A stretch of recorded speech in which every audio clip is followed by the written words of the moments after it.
I'm there to hear. It's been a long time, but my time is finally near. But I can feel a change in the wind right now. Nothing's in my way, and they're not gonna hold me down no more. No, they're not gonna hold me down, 'cause I've got faith of the heart, going where my heart will take me. I've got faith to believe I can do anything. I've got strength of the soul, and no one's gonna bend or break me. I can reach any side. I've got faith. I've got faith. Into the heart. Haha, it's the bad theme. Hi everyone, how's it going? Welcome to another stream. Today's gonna be pretty loose. We're talking about Star Trek. We're gonna watch Star Trek clips. You guys can ask me questions about Star Trek, whatever. It's just gonna be a Star Trek stream. That's what we're doing. Star Trek, Strange New Worlds, Season 2 came out today, the first episode. If you haven't seen Season 1 yet and you're a Star Trek fan, I would recommend it. I believe it's on YouTube. Paramount put it on there, so please check it out. It's a great show. Hydrate. It's the best Star Trek show probably since Deep Space Nine. Deep Space Nine was the worst. You don't like Deep Space Nine? What the fuck? Anyway, Hype Train, 93% to level 1. So I have some Star Trek clips. Maybe we'll talk about some of the movies. And also somewhere I had... I don't know if you guys know this, but in 1996 there was a Star Trek full motion video game, and Q is in it. So I like Lower Decks, but it's more of a not even a parody. It's more just like a comedy set in the Star Trek universe. It's like a satire of Star Trek almost. But I do like the show, but it's not really Star Trek in and of itself. Meru-sama, thanks for 37 months, says, I never know what to say when these things pop up. Yay, 37 months. We won't be talking about today's episode, will we? I have to bounce. No, I haven't seen it yet. No spoilers for the new episode, for me or anyone else. This'll all be about old stuff. At worst, we'll maybe watch a scene or two from the first season of Strange New Worlds, but nothing spoilery. What else? First name Bunch of Numbers, thanks for 14 months, says possibly my spiciest take is that Enterprise is better than the fandom gives it credit for. It had the same kind of problems all Berman Trek did, but from the way the fandom loves to dunk on it, I expected it to be way less enjoyable than it was, especially Season 4. Thank you for coming to my TED Talk. I don't disagree. There are a lot of things I don't like. I think what they did with Scott Bakula was a terrible character decision. Scott Bakula doesn't play assholes well, and Archer is an asshole. But I think the show's worth watching. If you're a Star Trek fan, give it a shot. It gets better. The first season's a little rough, but I think it's fun. Bumble Homestead, thanks for gifting a sub. Hydrate. I missed that somehow, I think. It's free on YouTube and Amazon Prime until the end of the month. Well, there you go. That's great. Can I get away with skipping Lower Decks and Picard? I'm so behind. Yeah, Strange New Worlds is set before either of those things. Strange New Worlds is set 10 years before the original series. So that you don't really need to know anything. Gnome Pickle says, to counter the Deep Space Nine hate, gonna give my money to say Deep Space was best Trek. Deep Space is good. It's one of my favorites. It probably goes for me TNG, the original series... Deep Space Nine and Strange New Worlds are tied, I would say. The others are kind of just out there, floaty. I like Lower Decks, but I don't know how to rank it, because it's not a serious show. Altered Undying says, you know what I'm going to ask. What are you going to ask? I don't know. Oh, Tuvix? Are we talking Tuvix? Moo Bunny with 100 bits says, Tribbles, yes or no? Yes. Gnome Pickles says, is there a way we can watch The Trouble with Edward and see the worst captain Starfleet has ever had? I'll see if it's anywhere, but probably not. I did like that short, though. I have the short treks on Blu-ray. I didn't bring all my Star Trek up here because it would have been a pain, but I did bring my 2 Star Trek 4K sets. I have the original motion picture collection, the first 6 movies, including the Wrath of Khan director's cut. And it has the motion pictures director's cut, which is good. Interestingly, this 4K comes with both Blu-rays and 4Ks. Reverse that. But then the next gen movie set came out on 4K, and it only has the 4K. Which is fine, I have a 4K player, but it's just interesting that this one came with both, and there wasn't an option for just the one, and this one only came with the one. Weird choice. How do I feel about the animated series? I like the animated series. It's silly, it's not as good as, like, the original series, but there's some good stuff in the animated series. The episode where Spock goes back in time with help from the Guardian of Eternity and meets his younger self, that's a pretty solid episode. Like, they should make that canon, it's pretty good.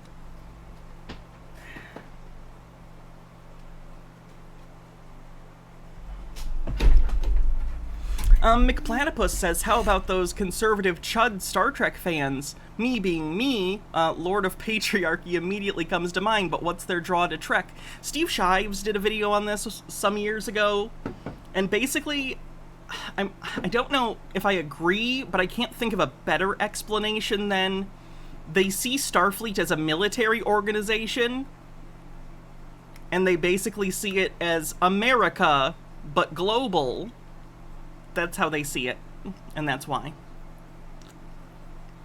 Old Enough to Know Better Now says, has anyone ever bought you one of those original series or TNG uniform dresses? And if not, why is it not on your Amazon wish list? Chat wants to see you in a non-gendered TNG dress.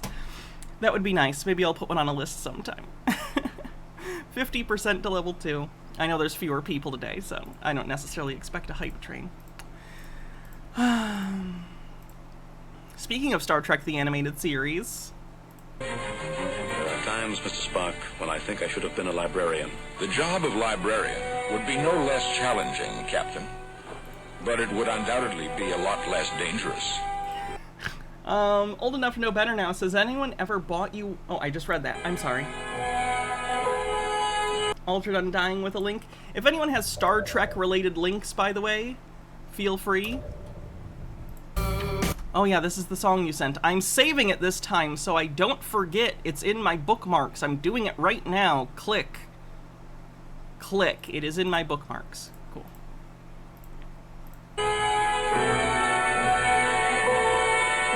Star Trek related, you say? Oh, Voyager, the animated series? I've seen this. Terrace broke out of confinement in engineering. He used a phaser on the port plasma conduit. We have power failures all over the ship. Where is he now? We're having trouble tracking him. We can't get power to the internal sensors. Tuvok has a security team searching deck by deck. I'm on my way to the bridge. They mimicked the style really well of the original animated series.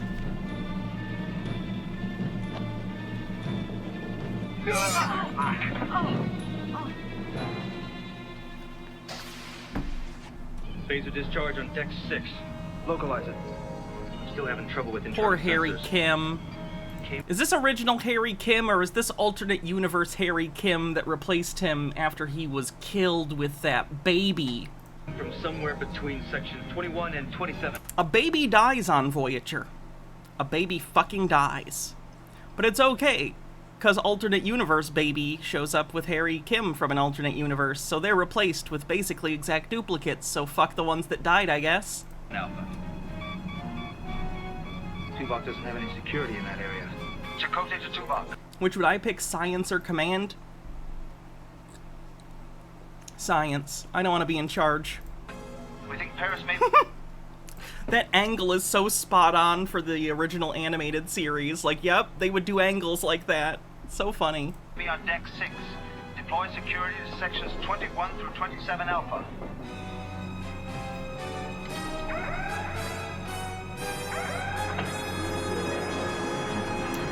But I still watch 60s... Wait. Oh god. Sorry. Would I still watch 60s Trek if they CGI'd a few out-of-date scenes? They already have, but they did it like in the early 2000s, and it's terrible. Look at this. Star Trek TOS remastered comparison. Honestly, just go back and do it maybe once more just to get it looking better, but a lot of it, like, from... It just looks really bad. Like, it looks like early 2000s CGI. It could certainly be worse, but honestly, it loses some of the character, I think, of the original. PK the Lost, thanks for 31 months, says, 31 months, what a joy to hang out with you in chat. Well, I'm glad you're here. That gets a follow-up in a horrifying way in Star Trek Online. Good to know.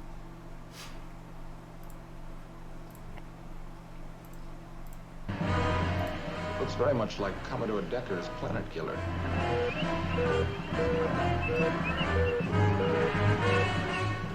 And it is pursuing us. See, look at what I mean. Like, in the original, it doesn't look real, but in the second one, it looks like Reboot. You guys remember Reboot?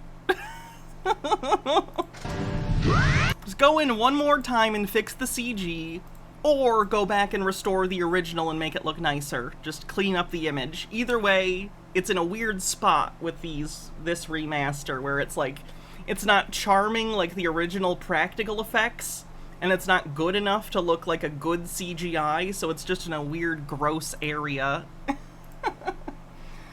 Can we talk about the hotness that is Captain Angel? Wait, who's Captain Angel? Why am I blanking? Captain Angel... Oh, yeah, from the first season of Strange New Worlds. Yeah, she's great. Minor damage to starboard nacelle. They say it was supposed to look bad. It's supposed to still have some cheesiness to it to capture the spirit of the original series. Well, they did a bad job, because it just looks like bad CGI. We will be operational in less than 1 hour. What?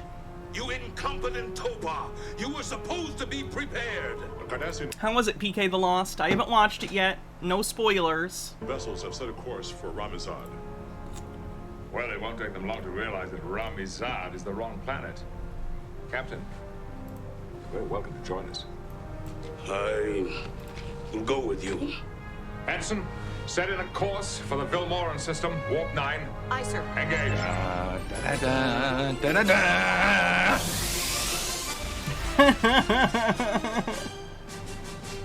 It was great, but you hear next week is better? Oh, okay.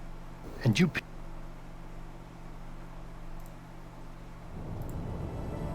I genuinely think the Enterprise D is one of the most perfect science fiction starships. It's so good. Do I think Season 2 of Strange New Worlds will have a Captain Rem Lazar? I can only hope. Captain, she's back, and she's trying to take Jeremy off the ship again. Acknowledged. Engineering, this is LaForge. Shut down power to all transporters. I'm on my way. Aye, sir. Lieutenant Wolf, the transporter room 3. I am aware of the dolphin section of the ship. In the schematics of the ship, and in the show Bible, they explain that they have porpoises on board the Enterprise D, just in case they need to communicate with any beings that want to talk to porpoises. Like in Star Trek IV, The Voyage Home. They're not going to make that mistake again. Bridge, seal off deck 8, corridors A and B. Engaging force fields, Captain. Transporters, down.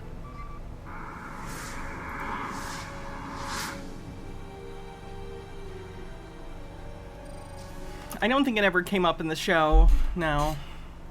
Ice Queen says, so you're discounting Matt and Kimlu, or whatever his name is? Matt and Kimlu.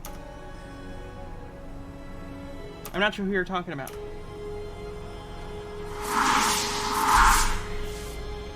Transporter 3, security, and 5 and 6. LaForge, the intruder may try to reinstate transporter power. Understood, Commander.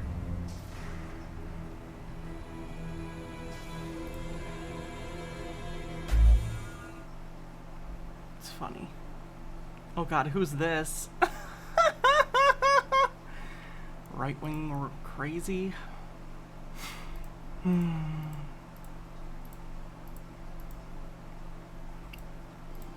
This is one of the most... This is a missed opportunity. There was one opportunity, basically, for Kirk and Picard to meet, and they wasted it. Ice Queen... Oh, no. Argonian Bum says, one must die. Tuvix or Riker clone. Riker clone. I must have jumped that 50 times. Scared the hell out of me each time. Except this time. Because it isn't real.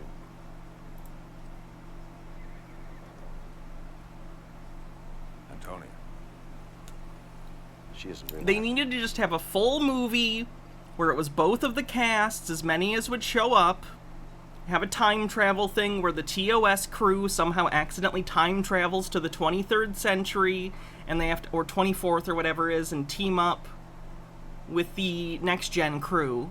How hard would that be? Nothing here is. Nothing here mattered. You know, maybe this isn't about an empty house. Maybe it's about that. Like, you never have to get a sense of their different captaining styles because they're never on a ship together. You have Kirk and Picard together, and they're not even on the bridge of a starship once. What are you doing? What are you doing? Empty chair. Bridge of the Enterprise. Ever since I left Starfleet, I haven't made a difference. Also, horses were a Pike thing. Oh, this scene was nice. I don't really like Star Trek 2009 very much, but this one scene kind of gets me. I like this. Father.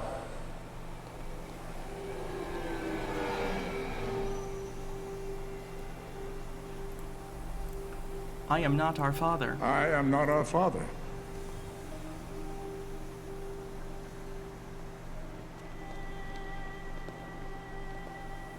There are so I think Zachary Quinto's quite bad at playing Spock. few Vulcans left. The guy who plays Spock, I'm blanking on his name and I apologize. The guy who plays him in Strange New Worlds does a much better job. We cannot afford to ignore each other. Hey Rin, how's it going? Then why did you send Kirk aboard when you alone could have explained the truth? Because you needed each other. I could not deprive you of the revelation of all that you could accomplish together. Of a friendship that will define you both. In ways you cannot yet realize. How did you persuade him to keep your secret? He inferred that universe-ending paradoxes would ensue should he break his promise. You lied. Oh. I implied. Again? By this time in his life, Spock has come better to terms with his human side and is more in touch with his own emotions. So at this point, I don't find it ridiculous that he emotes more. Like, if you see the progression from, like, the first season of the original series through the movies and then this appearance, there's a clear character arc. Like, it's not unmotivated. Ethan Peck, grandson of Gregory? Oh, yeah. Oh, I must not have seen this season of Strange New Worlds yet. Is this from season 3? Because I don't think I've watched season 3 yet. Fenigami says, hello Hannah and chat, I'll be lurking as I'm at work, and sadly I've only seen one episode of Star Trek in my life. I own TOS on DVD, and this will serve to hype me up for when I start my Star Trek journey. Sounds great. Yeah.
were quite popular back then. Like, there were weird novelty songs all over the place in record shops, but, like,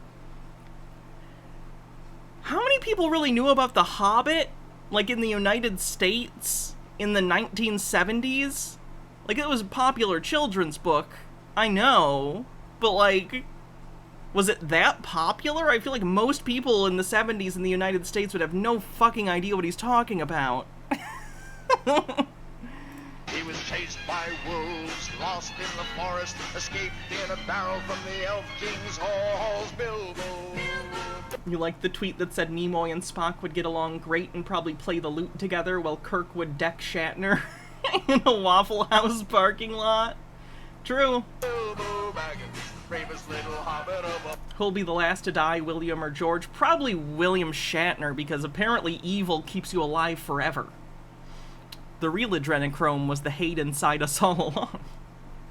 Mick Platypus says he was trying to quit smoking and use suckers for the oral fixation. Between takes, would hide them in the body of the tricorder right before filming so they look for sucker residue. That's wonderful. Stone Corbell says, like, Lord of the Rings came out in the 50s. It was only 20 years old at this point, not like the classic it's known as now. The vinyl is $10. Not bad. Simzoid, thanks for 25 months, says my Star Trek ship collection, with ships from all the series aside from Lower Decks. Let me turn this off. Hold on. Why does it say it's... Why does it say it's illicit imagery? Nope, those are just Star Trek ships. No tits here. That's weird. I'll show them. Sorry. Wonder why it was marked as not safe for work. Those are very cool. I love it. Ooh, I see you have some of the DVDs too. Enterprise. You have Enterprise and Discovery season... Is that 1 and 3? You have Voyager. Interesting. Interesting choices of ones to own. Nacelles After Dark.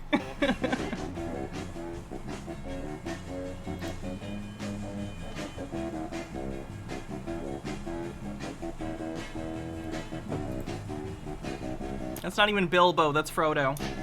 Now he's back in his home in the land of Shire, that brave little hobbit whom we all admire, just sitting on a treasure of... Okay, I guess I didn't know that. That makes sense with the hippie thing. Silver and gold, puffing on his pipe in his hobbit. Ho, ho, Bilbo, Bilbo Baggins, he's only 3 feet tall. Bilbo, Bilbo Baggins, bravest little hobbit of them all. Bilbo, Bilbo Baggins. What a weird guy.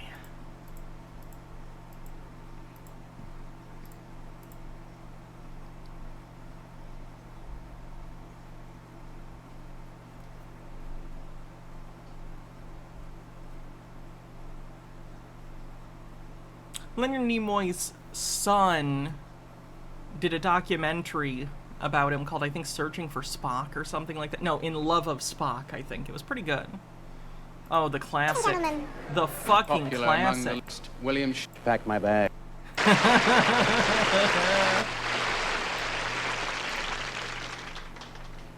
Pack my bags. Last night, pre-flight. Last night, pre-flight. 0 hour. 0 hour. 9 a.m. 9 a.m. And I'm gonna be high by then. What the fuck was this shit? As a kite by then.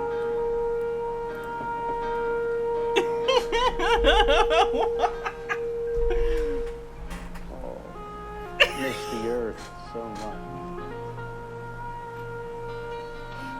I miss my wife. This is that time he did a spoken word version of Rocket Man. It's a classic. Look at how pensive he is. Lonely out in space on such a time. Was he made to do this, or did he choose to do this? Was he like, I want to do a spoken word version of Rocket Man and I want to be smoking a cigarette the whole time?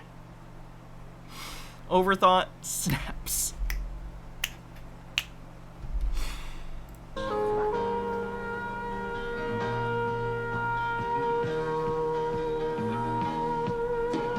The edits are great in this too. And I think it's going to be a long, long time. The touchdown brings me back again to find I'm not the man they think I am back home. Oh, no, no, no. I'm a rocket man. Rocket man. Burning out his fuse out here alone. I think it's gonna be a long, long time till touchdown brings me around again and find I'm not the man they think I am at home. Oh, no, no, no. I'm a rocket man. Rocket man. Burning out his fuse out here alone.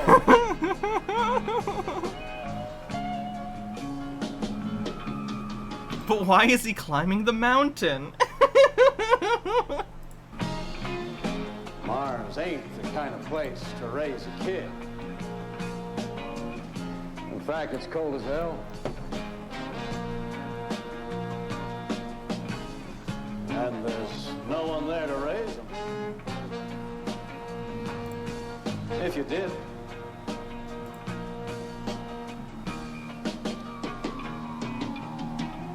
And all this Science! I don't understand. It's just a job. 5 days a week. Rocket man. A rocket man. What is he doing? And I think it's going to be a long, long time till touchdown brings me around again to find I'm not the man they think I am at home. Oh, no. No, no. I'm a rocket man. Rocket man. Burning out his fuse out here. Alone. And I think it's gonna be a long, long time. I love this one! Touchdown brings me around again to find I'm not the man they think I am at home. Oh, no, no, no. I'm a rocket man. Rocket man. Burning out his fuse out here alone. And I think it's gonna be a long, long time. The third Shatner hit the building. And I think it's gonna be what the fuck? And I think it's gonna be a long, long time. And I think it's gonna be a long, long time. And I think it's gonna be long, long time. William Shatner's the weirdest fucking guy. Are there just weird clips of him? William Shatner being weird. Oh. I love. Don't make fun of Kirk's hammer punch. I love his hammer punch. Bittigrin says 10 out of 10 performance. No notes. Can she dance to this? I don't think even Gina has that power. Rick Platypus says, okay, the trippier than the Rocket Man scene from the Elton John biopic. What a good movie. First name Bunch of Numbers says, I think it's gonna be a long, long time till I ever voluntarily listen to this again. Bumble Homestead with 100 bits says, so he definitely thinks he's making some sort of philosophical statement about Kirk's career, his Kirk career, right? Kinda seems like it. Gnome Pickle says, well, Shatner did what my birth father's prayers never could do with that song. He made me a bit more straight. Hydrate. Did Shatner stop being a TERF? Not to my knowledge. Shatner's been an asshole basically his whole life, so. I love Kirk. It's just that the guy who plays him is a big cunt.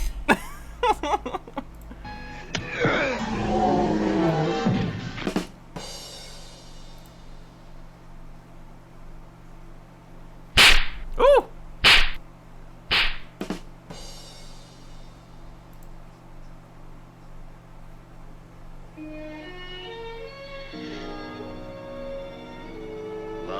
was filling there again. To see again. Heart pumping, arteries surging, blood again. PK, what do you want me to wear for the hats off? Be again. Your Cat ears. has an excellent body, Dr. McCoy.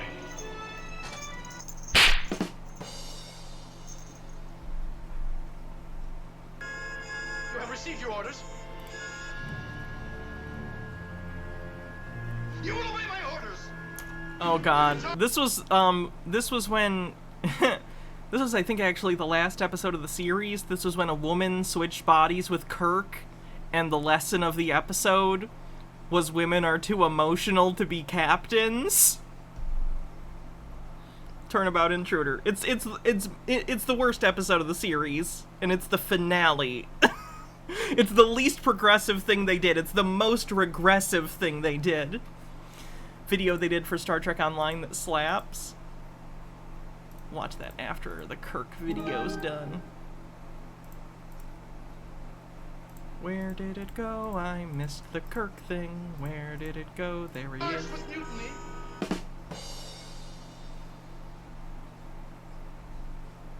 I've lost command. I've lost the Enterprise.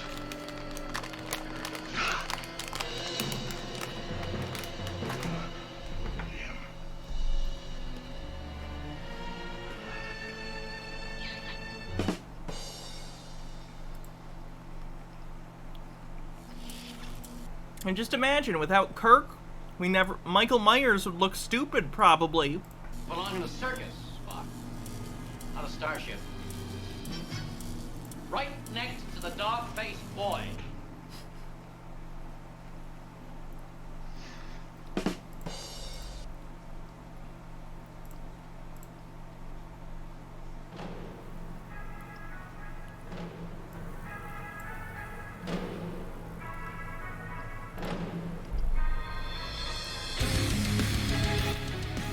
Oh shit. Do Star Trek conventions ever have bands? There's gotta be like bands that are like, they always dress up as Klingons and they do like Klingon metal or something. That seems like the kind of thing Star Trek fans would do. Is that what this is? Oh, yep. There it is.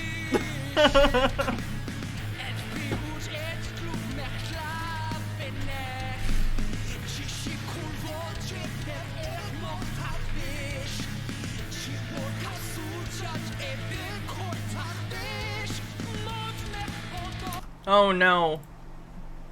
Look, I know that the Pogo video is a classic, but I hate to be the bearer of bad news on this one.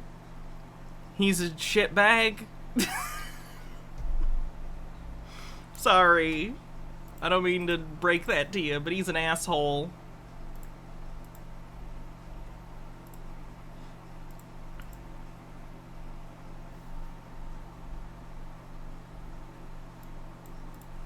What do your sensors indicate? From my understanding, I believe if I remember correctly, he put up a video at some point where he's like super fucking homophobic or something. Nothing, sir. Oh. Mr. Data, you must mean that I can look for sure. Pogo. Homophobia. Disney remixer Pogo can't walk his homophobic comments on YouTube. Remix artist Nick Bertkey, best known online as Pogo, is a musician who turns sound, blah blah blah blah blah. Earlier this week, a wildly homophobic video surfaced where Bertkey states that he views gays as an abomination and cheers the 2016 massacre at the gay nightclub Pulse. Yep, I knew it was bad. it's empty of matter. There's always some energy form at work. Sir, our sensors are showing this to be the absence of everything. It is a void without matter or energy of any kind. Yet this hole has a form. Data has height, width. Perhaps. Perhaps not, sir. It's hardly a scientific observation, Commander. Captain, the most elementary and valuable statement in science, the beginning of wisdom is, I do not know. I do not know what that is, sir. What is that? It's just a background fluctuation, Commander. He hasn't found it yet. But he must be hurt. Is that where our bar is? Just not a pedo? That's our bar? Good lord. We've all gone to shit. This world is a nightmare. Wesley Crusher gets a bad rap. I get it. He's not great in the first season, but he gets better. Flat Booty Goth Girlfriend tips $10 and said started a new hobby of making 3D animals with rubber bands. My half-finished crochet blanket cries out to me in pain. Sounds fun. Hurt.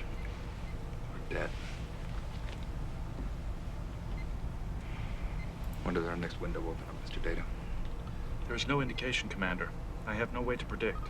Incoming Romulan transmission, Captain. They're early. The Romulan warbird should still be 29 minutes away from the edge of the neutral zone. Close enough, however, to see. PK the Lost says this song slaps and has been a classic for years. Which one's this? I've probably seen that. Finest crew in Starfleet. Oh my god, this is oh god, this got put through a fucking automatic 4K filter. They all look like they're smoothed over Snapchat style. Ice Queen says, I cried when he showed up in Picard. It was so perfect in my opinion. Yeah, it was good. I saw that clip. I haven't seen the entirety of that season yet, to be clear, but I've seen a lot of clips. Captain Jean-Luc Picard of the USS Enterprise. Captain Jean-Luc Picard of the USS. Oh god, it's so uncanny, the upscaling. Make it so. Make it so. Make it so. Make it so. First duty of every Starfleet officer is to the truth. Scientific truth, or historical truth, or personal truth. Don't understand why modern Trek is trying to be some dark, gritty drama. Watch Star Trek Strange New Worlds. It's like classic Star Trek. It is a guiding principle. At least a lot closer to it. God damn, look how smooth his fucking face is. Starfleet is based. Now you can't find it within yourself to stand up, tell the truth. Like, the show's already actually been remastered from the original source in 1080p. You don't need to use a computer to turn it into 4K and do this. You don't deserve to wear that uniform. This is becoming a speech. It's possible that AI, like 4K upscaling, is going to be a thing that gets better in the future, but it always looked like shit now. The only thing I've actually liked it in is the Rem Lazar HD remaster, and that's because it kind of gives the whole thing a surreal look that I think kind of matches the tone of Rem Lazar. It's bad everywhere else. Stop doing this. Gnome Pickles says, what writers can do with the lessons they learned from Wesley? You wanted to see me, Commander. Oh, I love Nog. Unfortunately, I know the actor who played him passed away, but he was great. Nog has one of the best character arcs in all of Star Trek as far as I'm concerned. What a great character. Starts off being raised to be a selfish person, you know? But he grows beyond that. It's nice. Nog, I've given your request a lot of thought. I appreciate. The context for this, if you haven't seen Deep Space Nine, is that I know that Nog is a captain in Star Trek Online. I've played it. I was so happy to see that. Spoilers. If you don't know, the Ferengi are a species that are basically ultra-capitalists. Like, think of the shittiest, like, capitalist stereotype you could think of, taking advantage of people. That's basically his species' thing, you know? And sexist. They're very sexist, too. Women do not have rights in their culture. Anyway, as the show goes on, he learns that, like, hey, maybe I don't want to be like a lot of the other people from my culture. Maybe I'd like to be in Starfleet and not be a piece of shit. It's pretty good. This is a good scene about it, too. Ice Queen says, everything that happened after the siege of AR-558 was so well written. Oh, and, what is happening here is he asked, Sisko, I don't remember if he's a commander here or if he was promoted to captain by this point. Either way, Captain Sisko he asks him for a recommendation to be put into Starfleet. So he's come back to see if the captain has decided. That, Commander. But I'm Commander. afraid I'm going to have to turn you down. He gets promoted to captain later. Turn me down? Why? Did I do something wrong? It's not anything you did, Nog. You're just not Academy material. Here. This belongs to you. Commander, can't we talk about this? There's nothing to talk about. We both know you'd never... One sec, clicking on link. Oh, yeah. We'll take a look at that in a minute. Never make it through the Academy. I like the movie Daddy Daycare. I think it's funny. You couldn't handle the workload or the discipline. You wouldn't last 2 weeks. That's not true. I'm a hard worker. I proved that to you. It doesn't matter. And I'm not going to put my reputation on the line just to satisfy some whim of yours. It's not just a whim. I'm serious about joining Starfleet. I don't have time for this, Nog. Now, whatever little... I've seen American History X. Yeah. Scheme you had, you can forget it. I'm not giving you that letter. It's not a joke or a scheme. I want to join Starfleet. I want it more than anything I've ever wanted in my life. You're a Ferengi. Why would you want to be in Starfleet? Where... Kind of racist. Is the profit in it?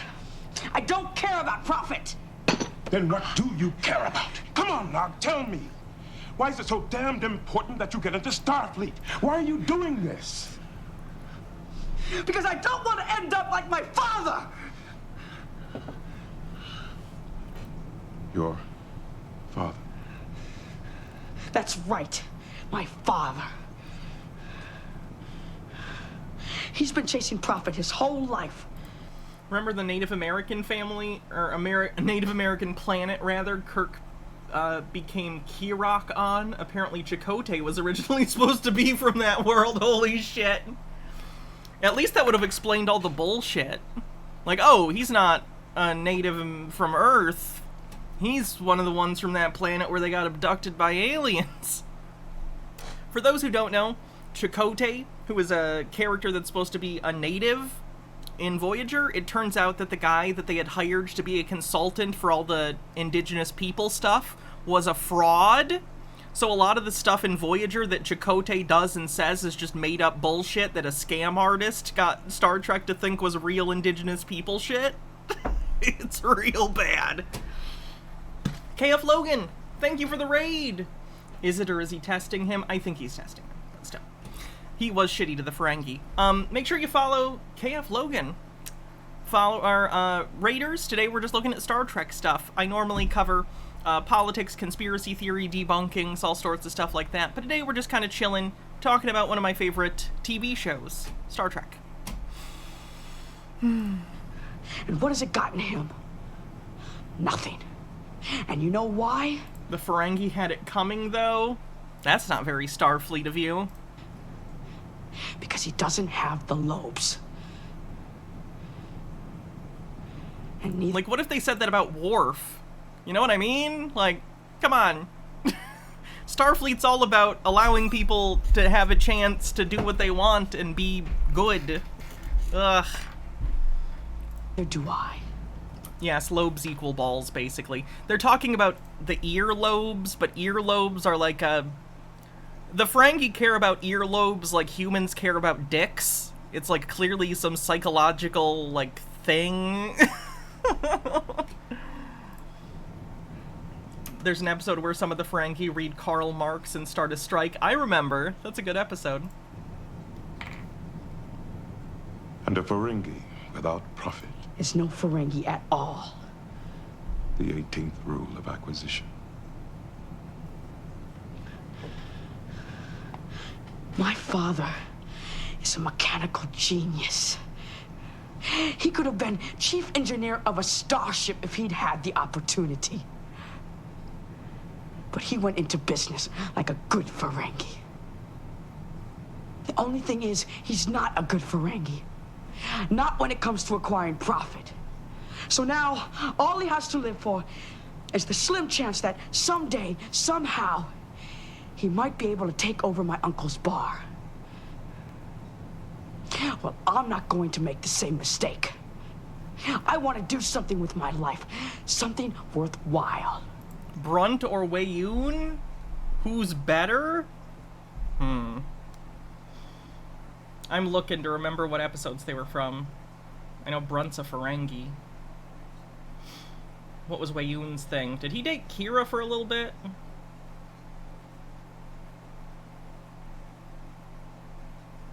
All of the Wei Yuns had overconfidence in common, which he suggested the founders ought to consider eliminating from the clone's genetic recipe.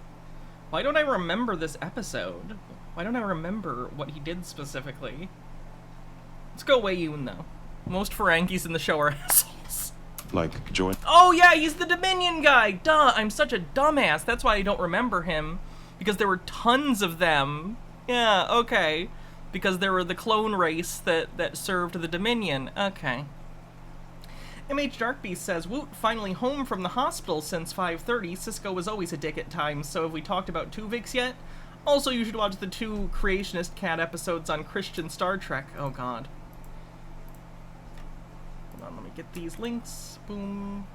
Boom. Winning Starfleet. I may not have an instinct for business, but I have my father's hands and my uncle's tenacity. I know I've got something to offer.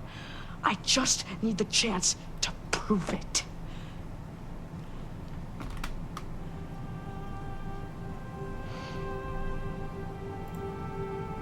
All right. I'll see that you get that chance. You're gonna recommend me to Starfleet Academy? I'll send the letter the first thing tomorrow morning. Commander, I don't know how to thank you. Whoa. Don't thank me yet. You still have a lot of work ahead of you. Don't worry. You're never going to regret this.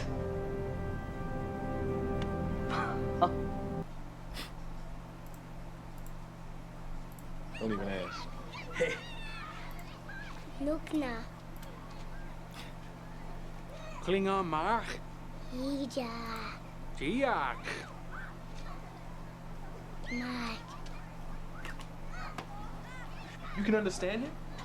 Yeah. Yeah, he's speaking Klingon. Oh, that's Klingon. Yeah. Right. God, how much Star Trek is that kid watch? Charlie, the guy from Child Services, is here.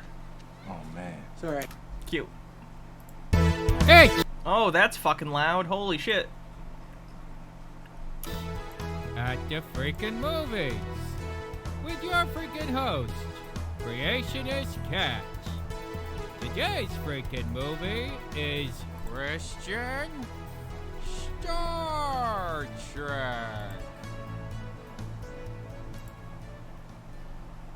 Greetings, Sodomites! Lord's chosen Starfleet Commander, Creationist Cat here, and holy freaking crappity crap, do we have a tasty freaking treat for you guys. We're gonna watch Christian Star Trek. Christian Star Trek? What the fuck is that? Well, my deformed little foul-mouthed child, it's a segment that was originally broadcast on the nearly forgotten Christian variety show, Fire by Night.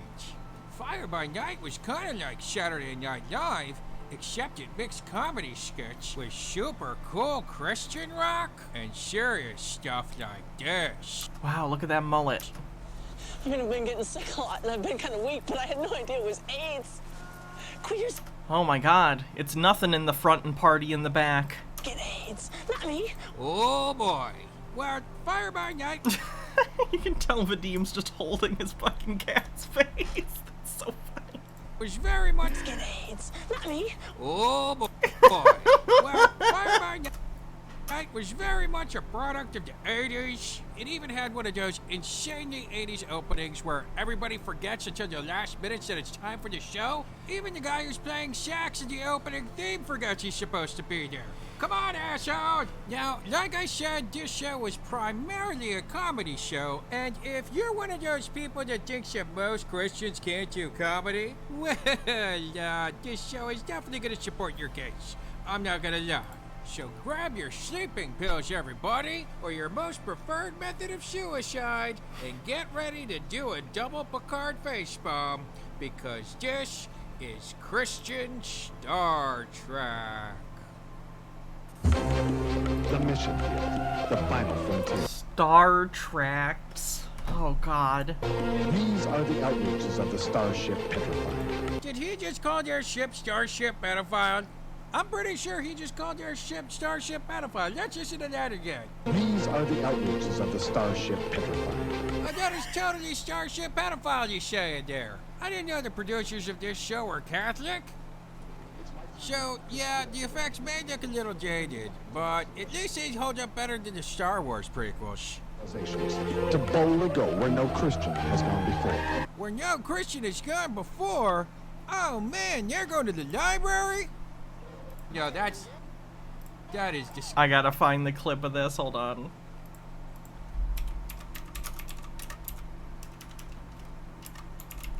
Star Treks.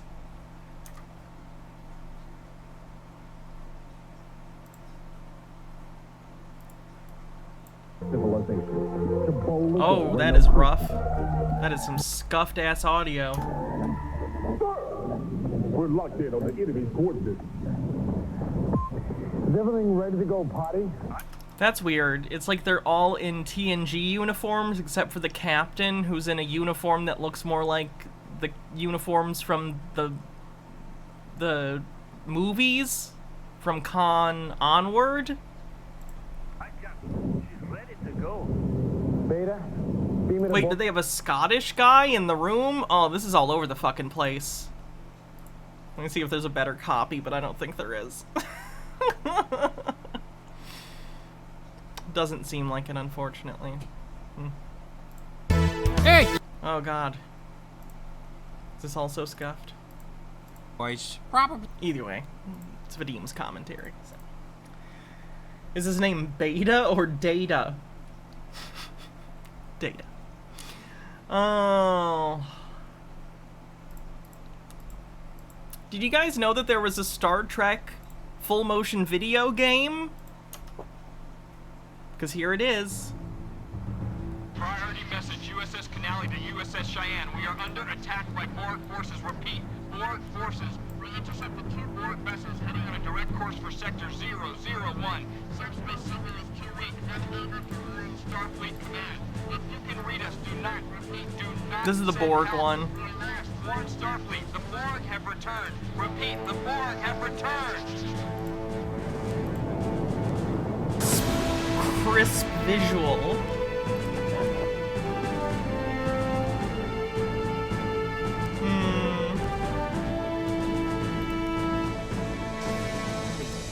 Interestingly, it's a first-person game, too. Which is kind of neat. I wish someone would find the footage of the original version of this and remaster it, so it, like, looks nice.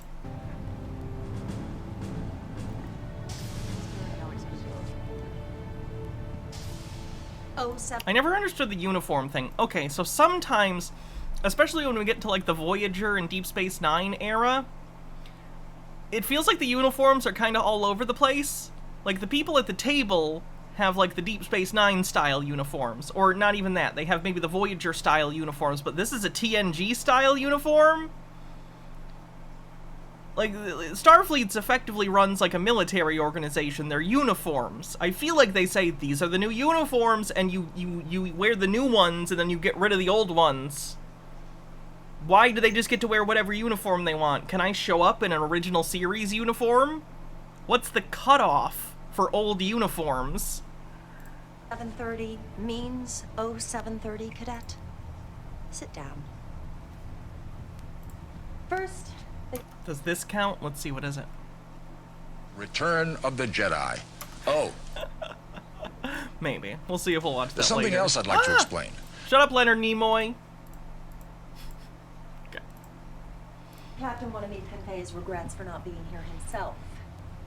As I'm sure you've heard, Starfleet is amassing an armada in Sector 001 to defend against the latest Borg incursion. We, or rather our ship, is on her way to join them. Starfleet has successfully defeated the Borg twice before, and we have every expectation of successfully stopping them now. However, why? Given the probability of armed conflict, The previous times that you beat them were very lucky and involved, in Best of Both Worlds, having someone on the inside that you pulled out that could tell you what to do. And I forget what the second time was. the captain has ordered that all non-essential personnel, including visiting Starfleet cadets, be transferred off the ship to a safer venue at the medical research facility on Marnus 3. Please have your gear packed and be at Shuttle Bay 3 in 30 minutes. Dismissed. Does the general public in Starfleet know about the events of First Contact? Because, like, it involves time travel. I feel like they kind of try and keep that stuff under wraps. Cadet Furlong. A moment, please. The captain has denied your request to stay on board, Cadet. I'm sorry.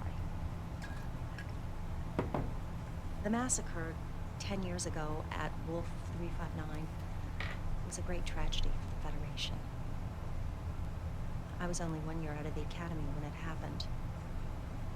A lot of my classmates died there. Now, each year I get older and they stay the same. I understand your need for justice. I'm sorry.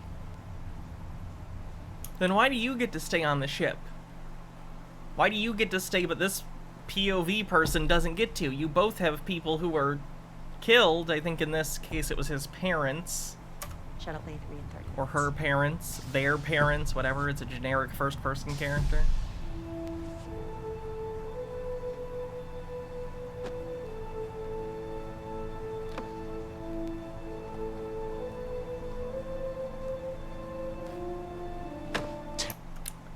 Temper, young man, what would your father say?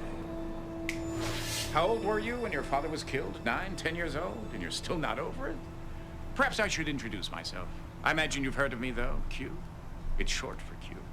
It was I, you know, who introduced Picard to the Borg, and it's because of me that 10 years ago the Borg came to Wolf 359 and found that fleet of ships and found your father and killed them all. At 0800 hours during the Battle of Wolf 359, the USS Righteous, such a noble name, Righteous, was hit by an unknown Borg weapons discharge and vaporized. Vaporized. No trace. Nothing to bury, nothing to mourn. The Borg took it all away from you in an instant. I understand your desire for justice.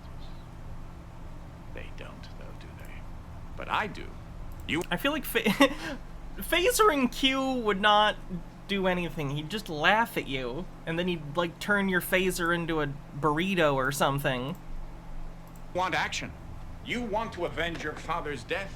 You want to kill Borg. What's sentient? Yet still barbaric bipedal hominid wouldn't. You can run away with the others like a scared trog, or you can come with me, Cadet.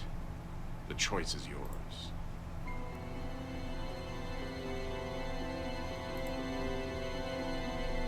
And I wasn't joking, she was serious there? Yeah. Gnome Pickle says, in Deep Space we learned Q's weakness is a punch to the schnoz. I doubt that affected him anything other than emotionally.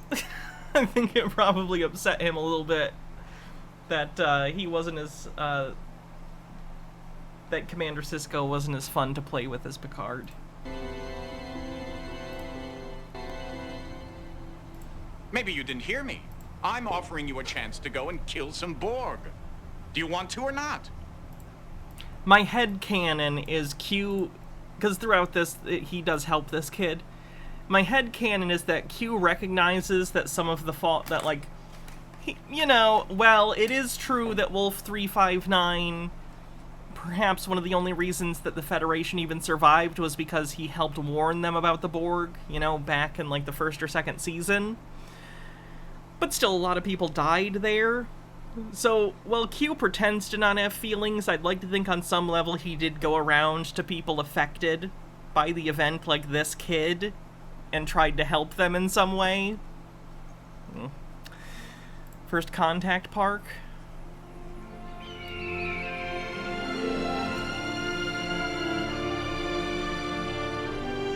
Yeah, I haven't seen the third season of Lower Decks. Hello. Smoking Phoenix says, incoming transmission to Commodore Hannah Reloaded. A Ferengi transport ship is hauling classified materials for you and will be in your star system on Tuesday. Here is the coded subspace transceiver frequency. This will allow you to track the ship. Signed, Commodore Adam Smith, Starfleet Commander, Department of Logistics. Hello, explorers, and welcome to the 21st century.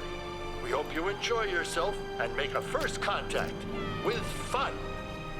Oh, they're just like the 21st century. It's just like post-World War III. Oh my gosh, there's the Crash and Burn bar with its famous one-song jukebox. There's the ship that the Vulcans came down in. Whoa, can I try that? It would be illogical not to. Sorry guys, we came for that.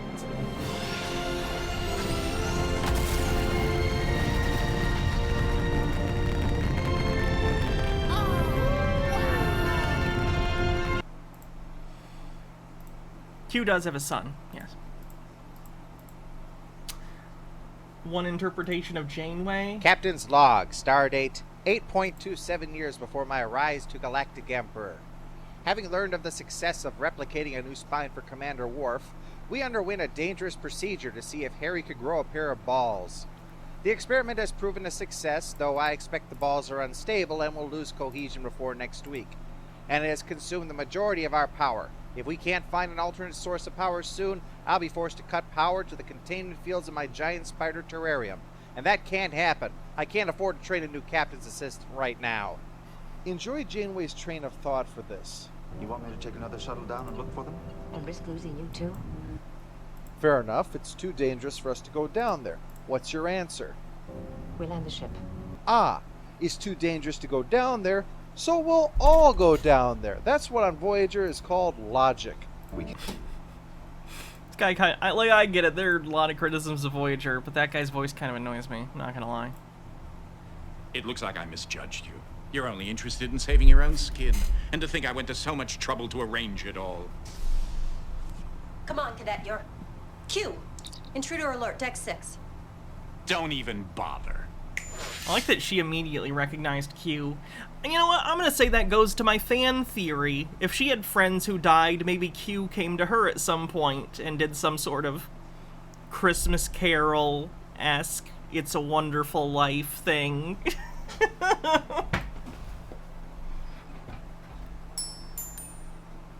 Game over! Boo. Excellent choice, monsieur. Keep the phaser. Apparently this goes through the failure choices, too. Nice. Going to need it. And take this, too. Be careful now. Don't lose it. I only made one. And to be clear, I understand that, like, people in Starfleet know about Q, but that almost felt personal the way she said that, not just like, oh, it's that guy. You know? Neelix Tuvix song skipped to 238. Discovery and Picard are... Let me see. Oh, is this Allison? I love Allison. She is also a fan of Quantum Leap. Different. Which I am too. Well... Toolbox seems we never, ever agree. You're playing Kelto, I kill us with cheese. I take things serious, and you take them light. I say something stupid, and I respond with quite. Janeway is saying that we're on report. Someone stole my lungs. Activate transport. I'm dancing barefoot. Neelix, I grow tired of this song. But when we get together, it just all works out. I take 2 steps forward, I take 2 steps back. We come together because opposites attract, and you know, it ain't fiction, just a natural fact. We come together because opposites attract. I've seen enough. Hogan, Neelix gets you killed later, so it's only fair. Beam them up and destroy the shit out of these two. Energize. Goddamn Tuvix. Something wrong, sir.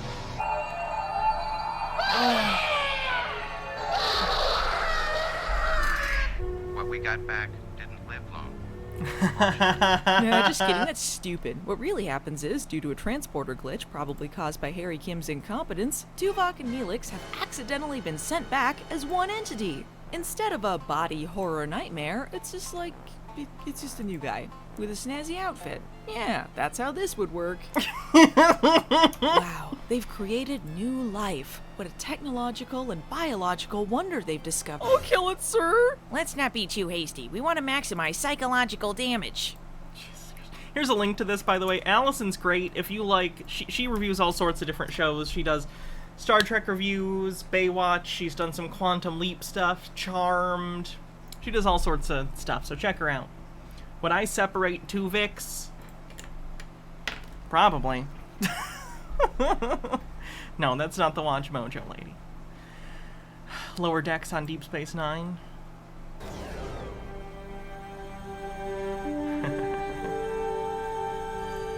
Tacky Cardassian fascist eyesore. Helm, just buy me some time to read up on the Karma. Sir, how do we do that?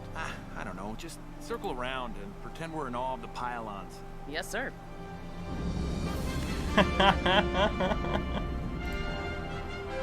Separating Tuvix is killing one person to save two. Is it though? Is it though?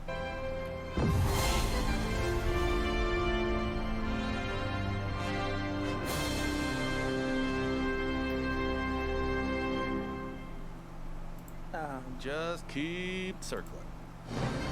That's pretty good. Alright, back to the game. Time! 0758, sir. Keep those phasers firing, and where are my photon torpedoes? Armed and ready, Captain. Have a look. We can't see you. Let's see if we can shake them up a little, Ensign. Initiating Delta attack, sir. I'm reading a small weakness in the shields. Shields are holding fine, but power is down 10%. Weapons having no effect. Damn.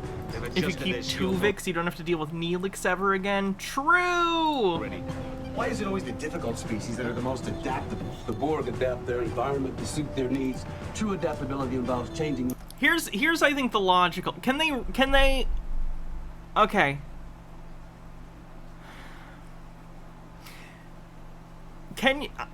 Do they already, I don't remember if they were mentioned this. You know the Will Riker thing where he gets split into two people?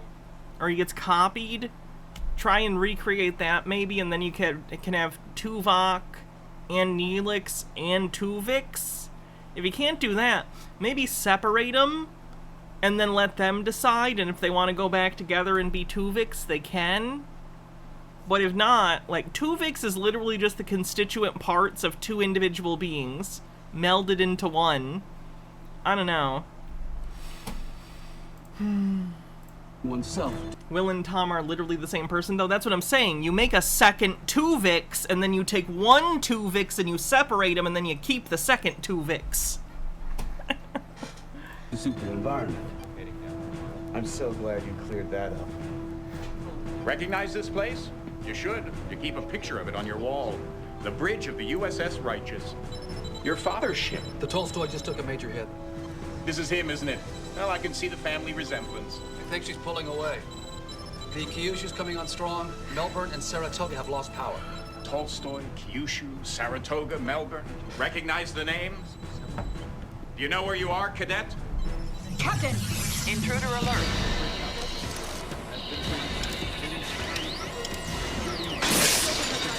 Security, isolate the ops console now. That's right, 10 years ago, Wolf 359. Security! Look at him. He's barely older than you are. He shouldn't be at security, but 4 hours ago, the real security officer, Lieutenant Sprint, was killed, and this first-year ensign had to take his place. And because of his inexperience, everybody on board, including your father, will be killed. The phasers are useless. Just isolate the panel now. If Lieutenant Sprint were still alive, he might be able to save the ship. But he's been dead for 4 hours. No wonder they don't want him on the bridge. Come on, can't you move faster? Chief Medical Officer Dr. Thaddeus Quint. He actually tried to save Sprint's life, but as you can see, he failed, the old goat. Well, what'd you expect? Are they in the right uniforms? No, they're not! Wolf, by the battle, you're right. Wolf 359, they should have been in the original TNG uniforms. Maybe not the original, but the Season 2 ones, after they figured out that they were uncomfortable in Season 1. Which are the primary color is the main color, and then there's a little bit of black, I believe. This one is mainly black color on the shoulders. Doctor, not a security officer. Still, if he had only had a little more creativity. But he didn't. He's bypassed the security lockout.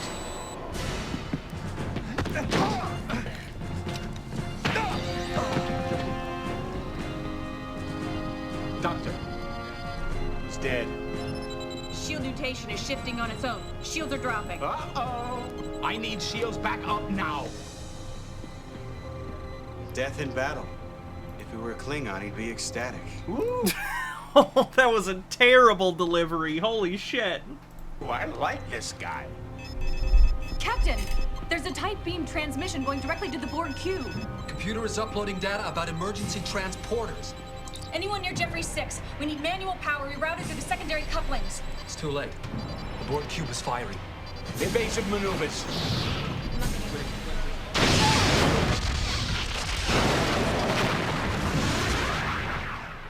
So, now that you've seen your father die, are you ready to avenge his death?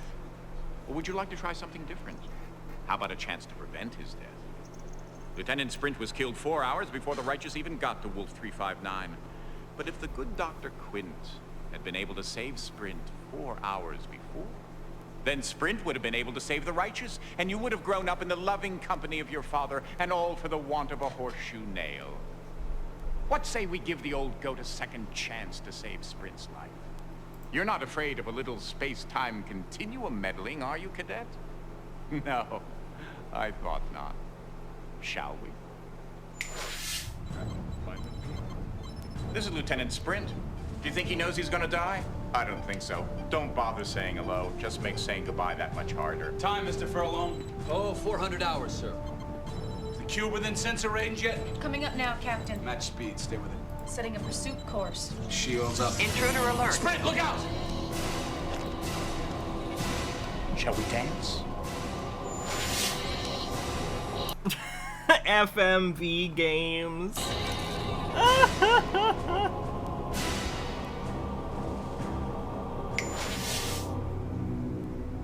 Come on, Sprint. Make a choice.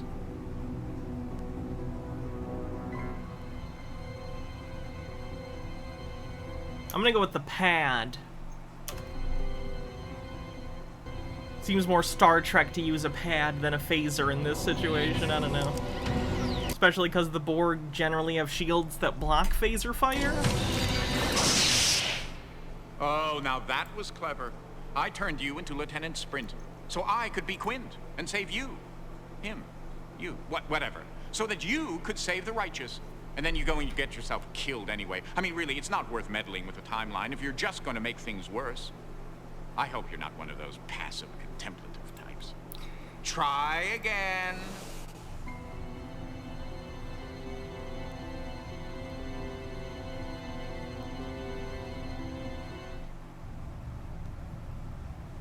Excuse me, am I mistaken? But isn't there a Borg on the bridge trying to control the ship? What are you gonna do? Scan it to death?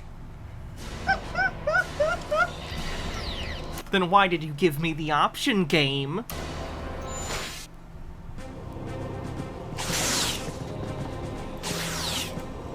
Why would the phaser fire work? They're generally shielded.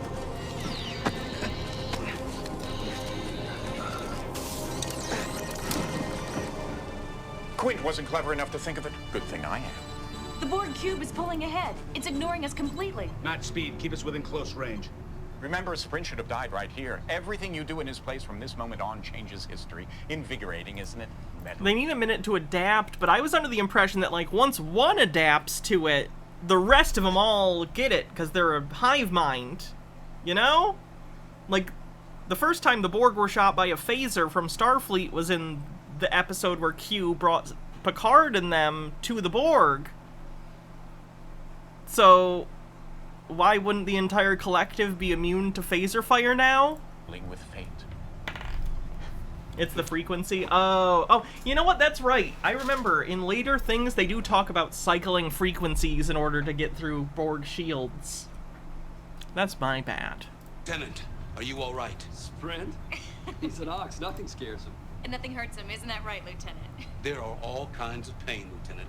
Don't let the fact that you are Bajani prevent you from acknowledging the hurt. Oh, please. Captain, coded message coming in from Admiral Hansen. He's ordering us to proceed with all speed to rendezvous with the rest of the fleet at Wolf 359, requesting us not to engage the Borg. Until then, maintain radio silence until contacted. Helm land a course for Wolf 359. Pull ahead of the Borg cube and then match speed. Aye, sir. What if we don't? See, what you do here is you immediately go to the warp core and you fuck something up. You fuck up that warp core. ETA. Save their lives. Hey, at current speed, 4 hours, 5 minutes. Good. We don't want them to get there before we do. And Targus, get that thing off my bridge. Yes, sir. I feel like you should probably just use the transporter to put it into the vacuum of space. Having it on board is like the worst thing you could do with the Borg. Don't do that. Don't do that.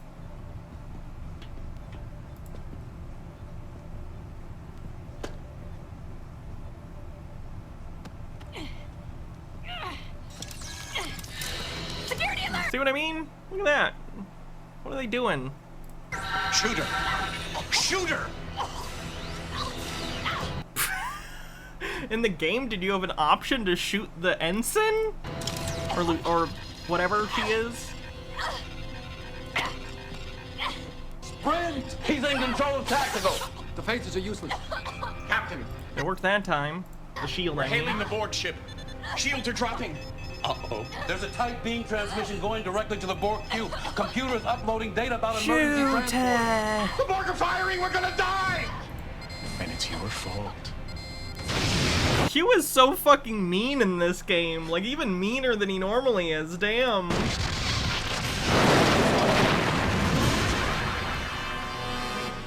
Well, I hope we're learning something from our little mistakes.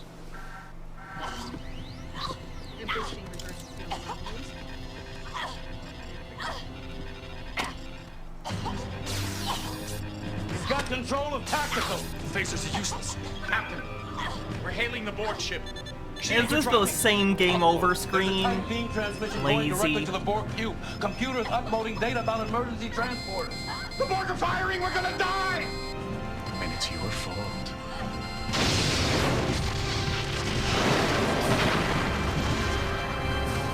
Well, I hope we're learning something from our little mistakes.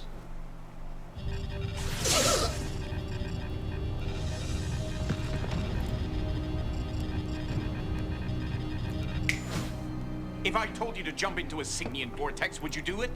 You're a sentient being of sorts. Try using this. You know, all this space-time manipulation does take some effort on my part. It's not that easy. I'd appreciate it if you'd make a little effort, too.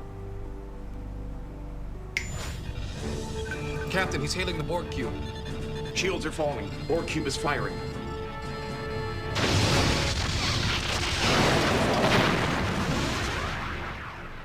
Well, I hope we're learning something from our little mistakes.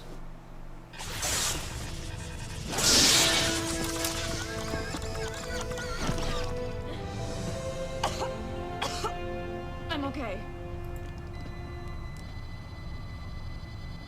Definitely dead this time. Then get him definitely off my bridge this time. Again, use the teleporter, the transporter. I'm going to pee real quick. Don't go anywhere. I'll be right back.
Oh.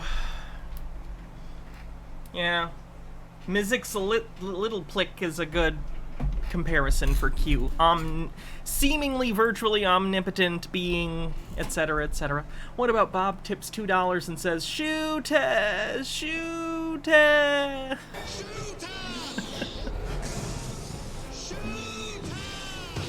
Beautiful.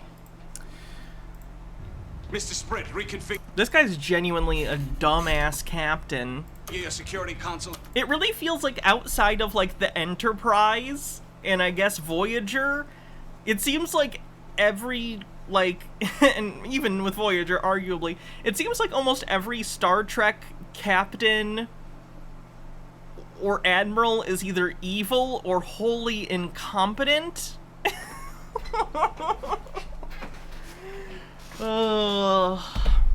Who is Q? Q is... I'll show some Q clips to give you a better idea if you don't know. So Q is a being... Well, he'll explain it. Here's his first appearance.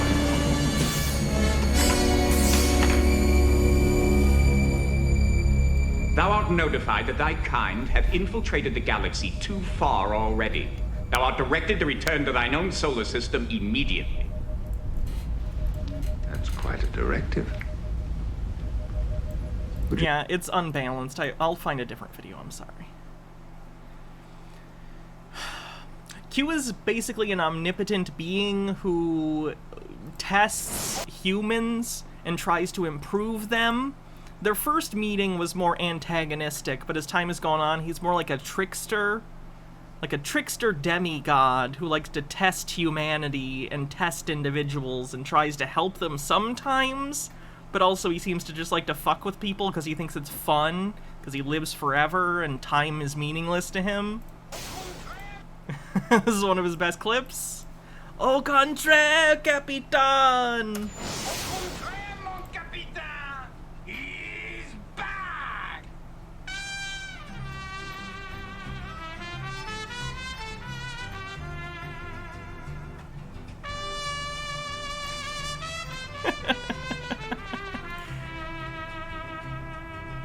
Is there a version of Q for each sentient race or human special unlucky? Special unlucky. There are many different Qs. Like, Q comes from a place called the Q Continuum, where he and other beings like himself live, but they're all named Q. Their real names are not understandable to humans, so they just all go by Q, basically. I'm forgiven!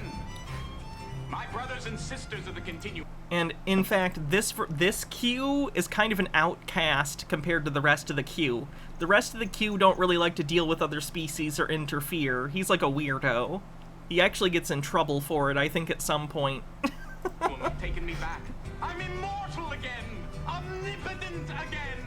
Oh, this was after the Q Continuum punished him by turning him into a human and made him mortal for a short period of time.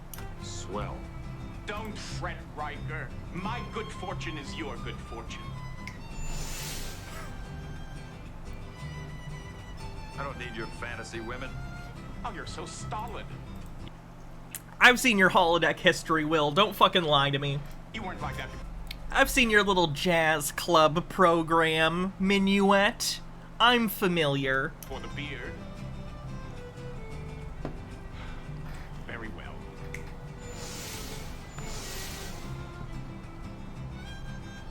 Q! But I feel like celebrating. I don't. All right.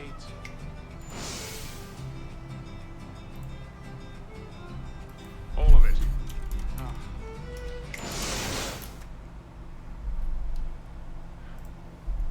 Q is one of my favorite characters on Star Trek. A mix of the Doctor, Loki, and Mixie. Yeah, basically. Yeah, that's a good comparison. Yeah. Minuet was the most blank, one-dimensional character. Oh yeah, she was god-awful.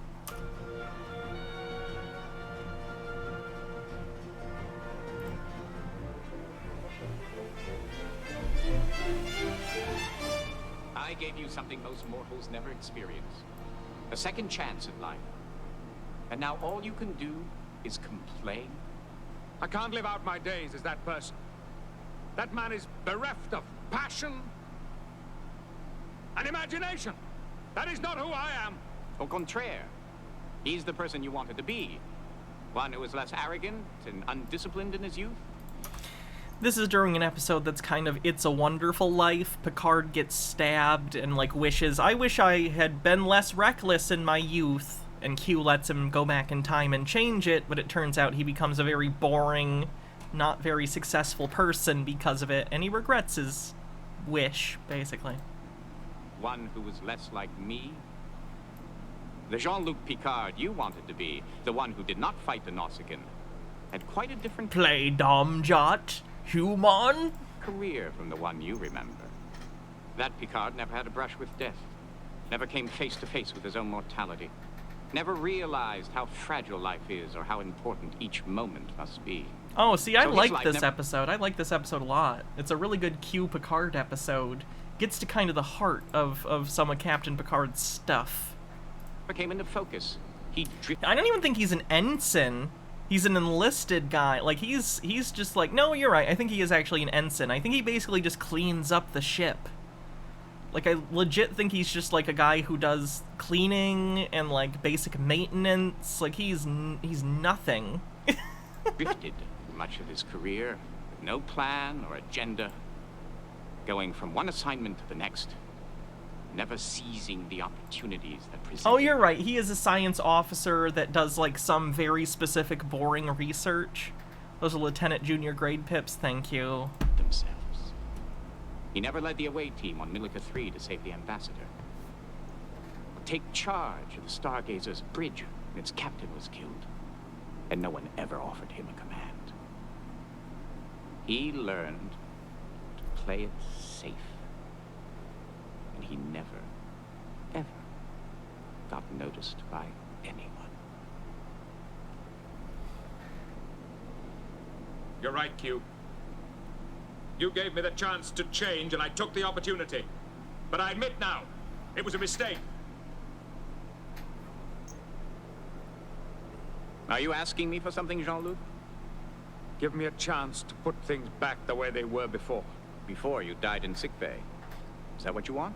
I would rather die as the man I was than live the life I just saw.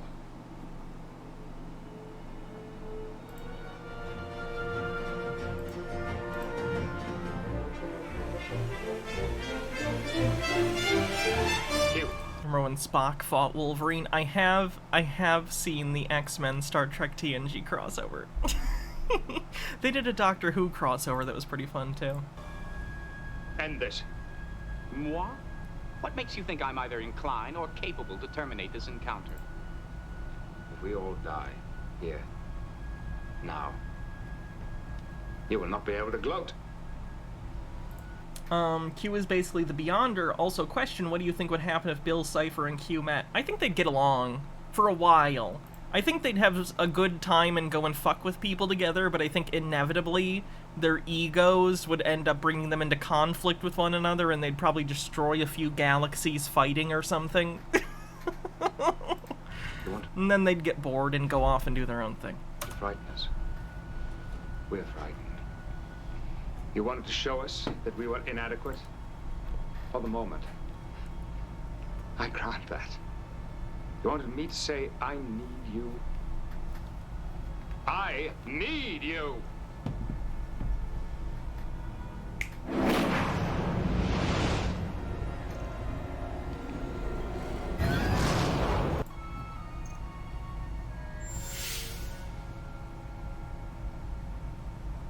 That was a difficult admission.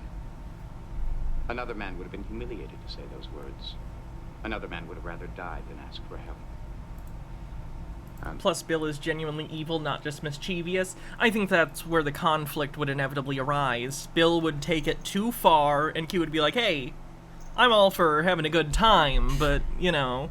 And they would inevitably butt heads over it.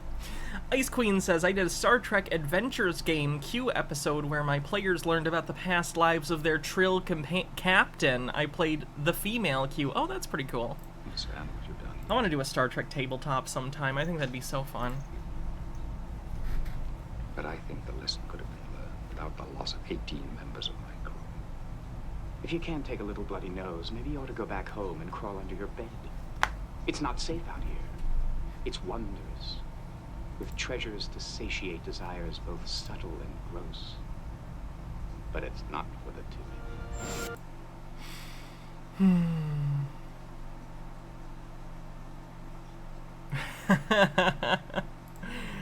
I like when Q makes fun of Worf. Oh, Eat any good books lately? concern for one's fellow comrade. How touching. And now a personal request, sir. Permission to clean up the bridge. You're wasting time, Captain. Or did you think I was gone? Lieutenant! Worf isn't the smartest guy, is he? I will shoot the screen. I will kill screen Q. It's a screen, Worf. It's not. You can't shoot it. Do you intend to blast a hole in the viewer?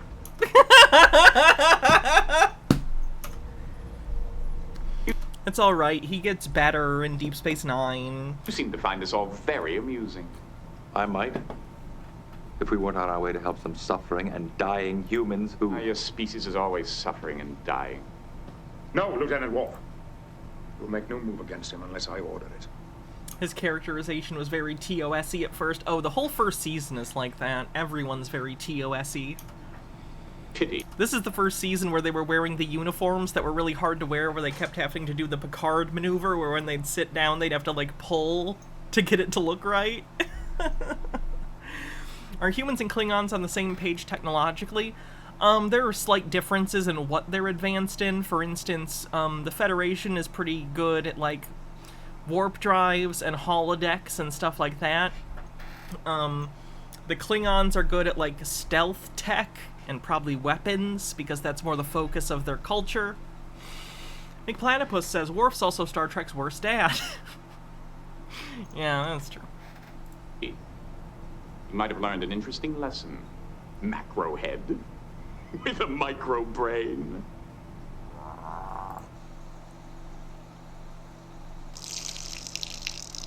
The Worf makeup in Season 1 is not as convincing as it becomes later. Drink not with thine enemy. Is original Spock in the remake movie series? He is. I don't like that series very much, though. The rigid Klingon code explains something of why you defeated them. Now, the point of this game shall be, can any of you stay alive? If your game is fair, we will. It's okay, Worf got revenge. Oh god, what is it? Captain's log, start date 8.2. Oh, I expect the ball. Fair enough. It's there, and we're stuck without it. I can't. This person's voice, it annoys me. This is the same person from before. Oh, where's the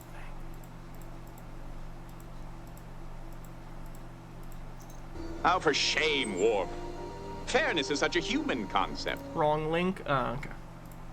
Ice Queen says, the JJ movies upset me because there's too many changes, yet it's presented as nothing more than a Back to the Future 2 timeline split. Yeah, I just take it that it's a completely alternate reality that's a little similar. But, I don't know. It just doesn't work for me. Oh, God. Is this literally just a song about Worf getting revenge? What the fuck?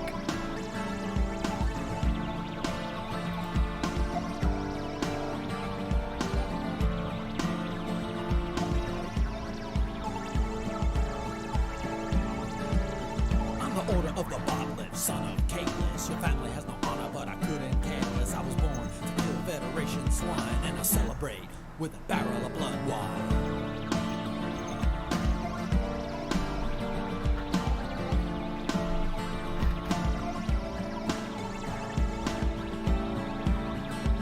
I drink the rock that you know, I eat the god, and when my homies get the stylical, I yell kabla, 'cause I'm the chief commander on a bird of prey. I wake up every morning out to own the day. I'm the Mac Dad Klingon when I beam on board.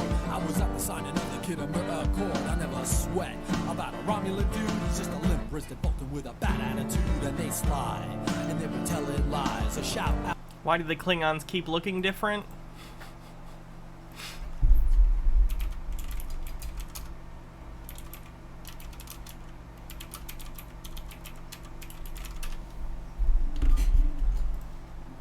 Worf will cover it here. Be destined to fall in love with that woman and become my own great-grandfather.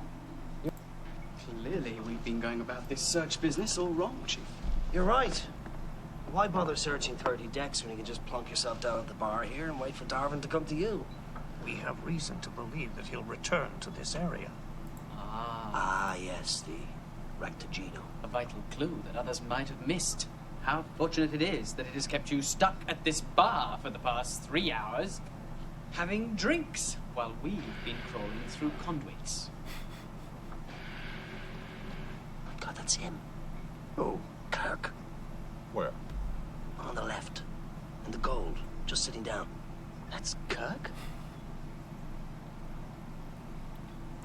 It would be an honor to meet him. Let's buy a drink.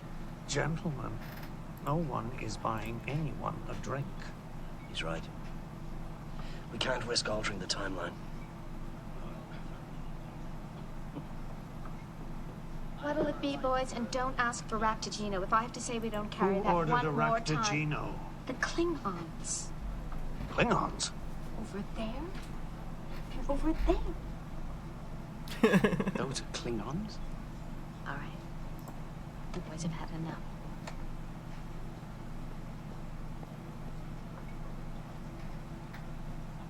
Mr. Worf? They are Klingons. And it is a long story. What happened? Some kind of genetic engineering? A viral mutation? We do not discuss it with outsiders.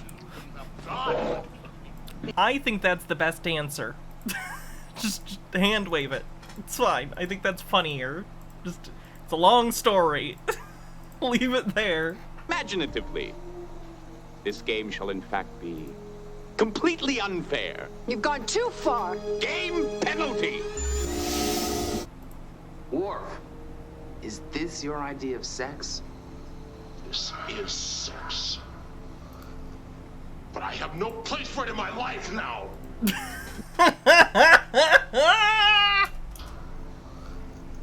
But I have no place for it in my life now. MGTOW red pill Worf.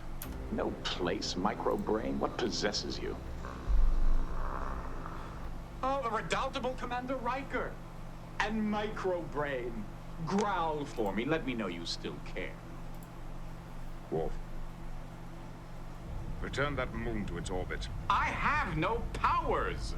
Cue the ordinary. Cue the liar. Cue the misanthrope. Cue the miserable. Cue the desperate. What must I do to convince you people? Die.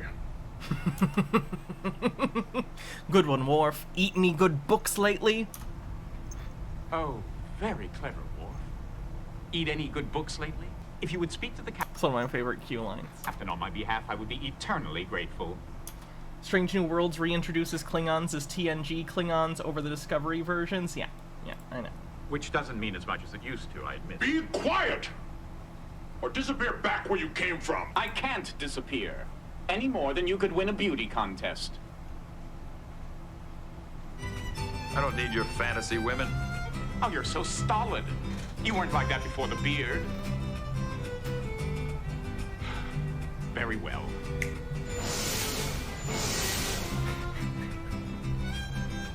Kill! But I feel like celebrating. I don't! All right. Is Vosh's life worth more than Data's, or Troy's, or Worf's?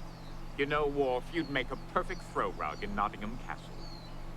Q, I ask you to put an end to this before someone gets hurt. That was the time Q made them in a Robin Hood story.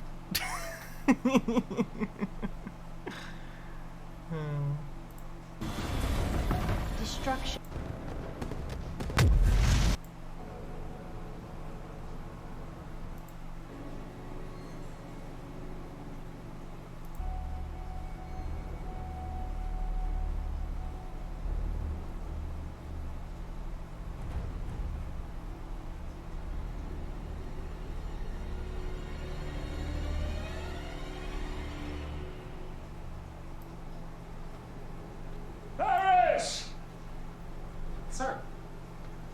Would you prefer your morning beverage on the veranda? The solar shields are holding well this morning. The sky is delightfully clear. Who the hell are you?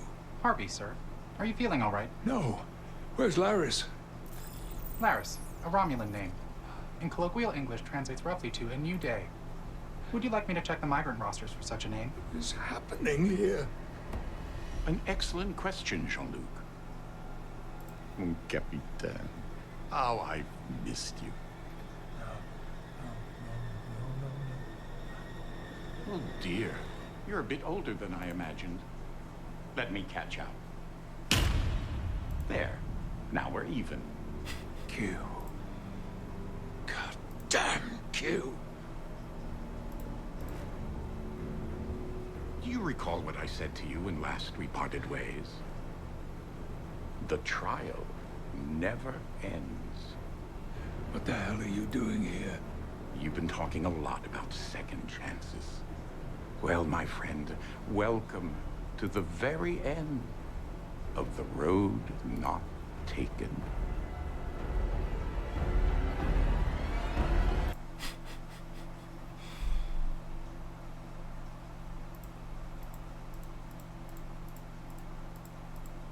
I need to do more TOS stuff. I've been so TNG.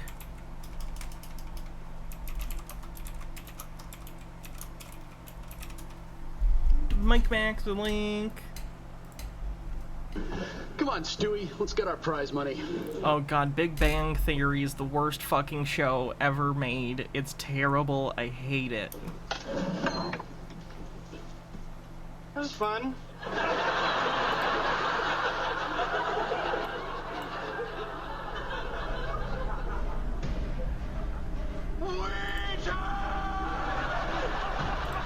Fucking terrible show.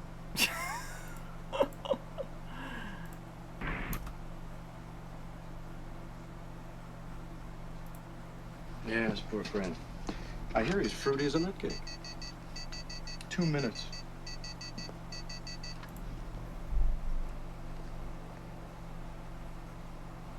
Jim. How many fingers do I have? Big Bang Theory is geek cultural appropriation among its many other sitcom sins. I think that's taken it a bit far. It just annoys me that the joke is just like, haha, isn't it funny that people are interested in fandoms? Isn't that funny that people like things and are smart sometimes? Ha ha ha ha ha ha. It's not great. Not great. It's just an annoying show, more or less. That's not very damn funny. Your sense of humor's returned. Hell it has. What's that? Lecture. Lecture? What for? You're suffering from a Vulcan mind meld, Doctor. That green-blooded son of a bitch. It's his revenge for all... Should the Vians return, there is sufficient data for you and the captain to complete the adjustments. Gnome Pickles says, let us capitalize on your subculture with jokes written by people who used to bully your subculture. Jim, is there anything at all we know about this planet? The SS Beagle was the first ship to make a survey of the star sector. Wow, that is very desynced. When it disappeared. Then the Prime Directive is in full force, Captain? No identification of self-omission. No interference with the social development of said planet. No references to space or the fact that there are other worlds or more advanced civilizations. Let's go. Stardate 1329.2 on board Harry Mudd. USS Enterprise. Formal hearings against transport captain Leo Walsh. Start computer. State your correct name for the record. Harry Mudd. Incorrect. Harry Mudd is a scam artist, basically. He's a con artist that goes through space. Harcourt Fenton Mudd. Any past offenses, Mr. Mudd? Of course not. Gentlemen, I'm simply an honest businessman. Incorrect. Blast that tin-plated pot. Full data coming on screen. If he can read our minds, too. They can, darling, they can. Just what's on the record. Offense record, smuggling, sentence. Oh yeah, Rainn Wilson was one of the best parts of those, like, first couple seasons of Discovery. Suspended. Because those can be pretty rough, but I always liked his Harry Mudd character stuff. Transport of stolen goods. Purchase of space vessel with counterfeit currency. Sentences. Psychiatric treatment. Effectiveness disputed. Mr. Mudd, you are charged with galaxy travel without a flight plan, without an identification beam, and failure to answer a starship signal, thus affecting a menace to navigation. What, my tiny little ship in this immense galaxy? A menace to navigate. You're also charged with operation of a vessel without a master's license. Untrue. I have a master's ticket. Incorrect. Master's license revoked. Star date 11/16.4. All right. Well, very simply, Leo Walsh, who was to be my captain on this trip, passed away suddenly. I had no choice but to take captainship my own self, did I? Well, I assumed Leo's name for this voyage. The women turn out to be androids. He's selling robot women, basically, to people on the outer rim or the outer edges and colonies. Ice Queen says, I remember right before the big reveal about Lorca, I was like, he's a fucking psychopath, and then we find out why. Yeah. They gotta Vaseline the lenses. That's how you know they're supposed to be hot. Courtesy to him, in memoriam, as it were. A fine man. Alas. Oh, are these the Venusian drugs thing? Right. There was wasn't there a different episode where he was selling androids? Or am I crazy? Who's your friend says it's not a commercial vessel and he's a free inhabitant of the galaxy. Destination and purpose of journey? Planet Ophiuchus 3. Wiving settlers. Come again, Mr. Mudd. You do what? I recruit wives for settlers. A difficult but satisfying task. Data on witnesses.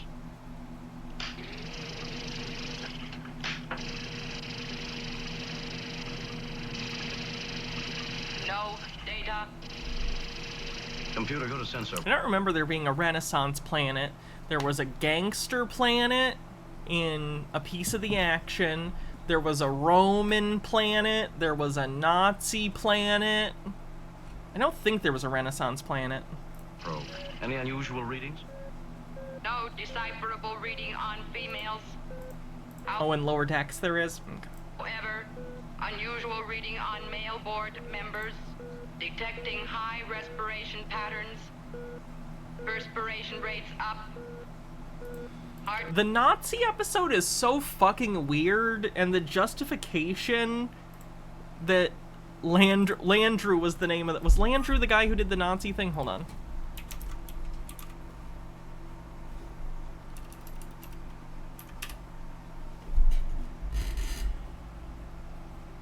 Oh, is it where he's a robot? He's a robot the whole time, or he's a computer? I don't remember this episode very well. I know the premise, and I remember that it turns out it's a computer. But I don't remember the specifics enough to talk about it. I gotta rewatch TOS. Beat rapid. Blood pressure higher than normal. Oh, that's sufficient. Strike that from the record, Mr. Spock. Do you see, gentlemen? Just as I told you. John Gill, a history teacher, made a Nazi planet. That makes it so much stupider. Hold on. Star Trek.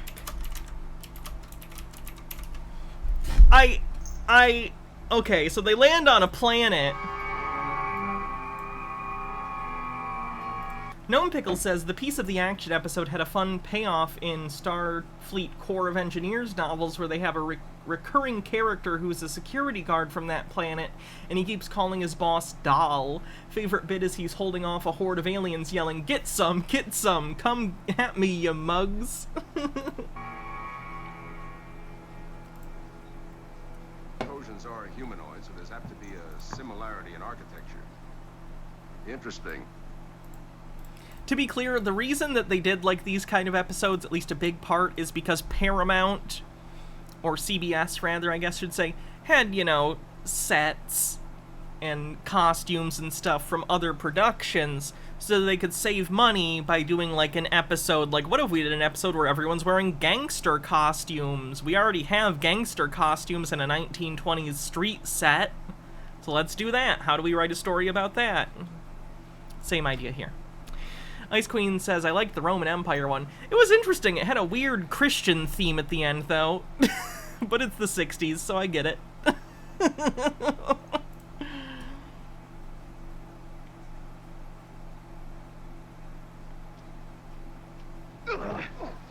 Hide! They're right behind me! Hide! Hide! Thanks for the link, Altered Undying. Oh, God. Xeon pig. On your feet, pig.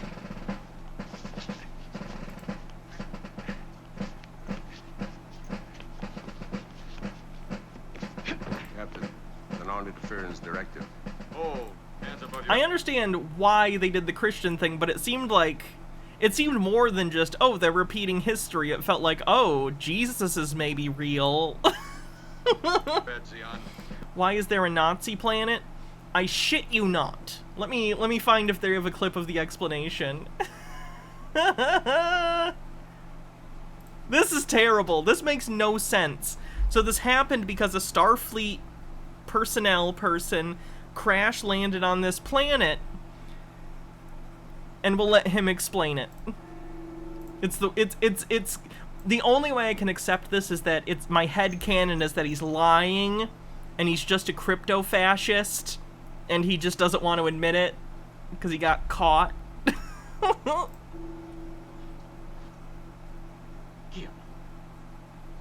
Gil, why did you abandon your mission? Why did you interfere with this culture?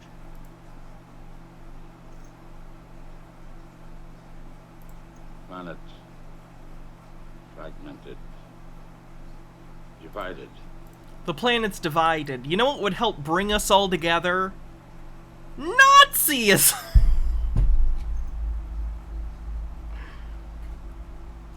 See what I mean? I just like to believe he's a crypto-fascist and he's too much of a coward to admit he just wanted to be a fucking Nazi.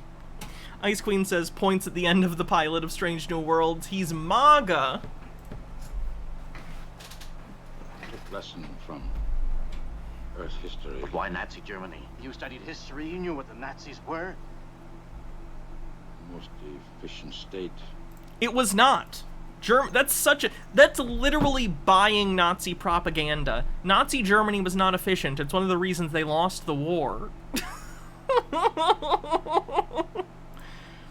Earth ever knew. Quite true, Captain. A tiny country. Beaten. No, Spock. Shut the fuck up, Spock. No. Bankrupt. Not logical. I hate it. Defeated. Rose in a few years to stand only one step away from global domination. It was brutal.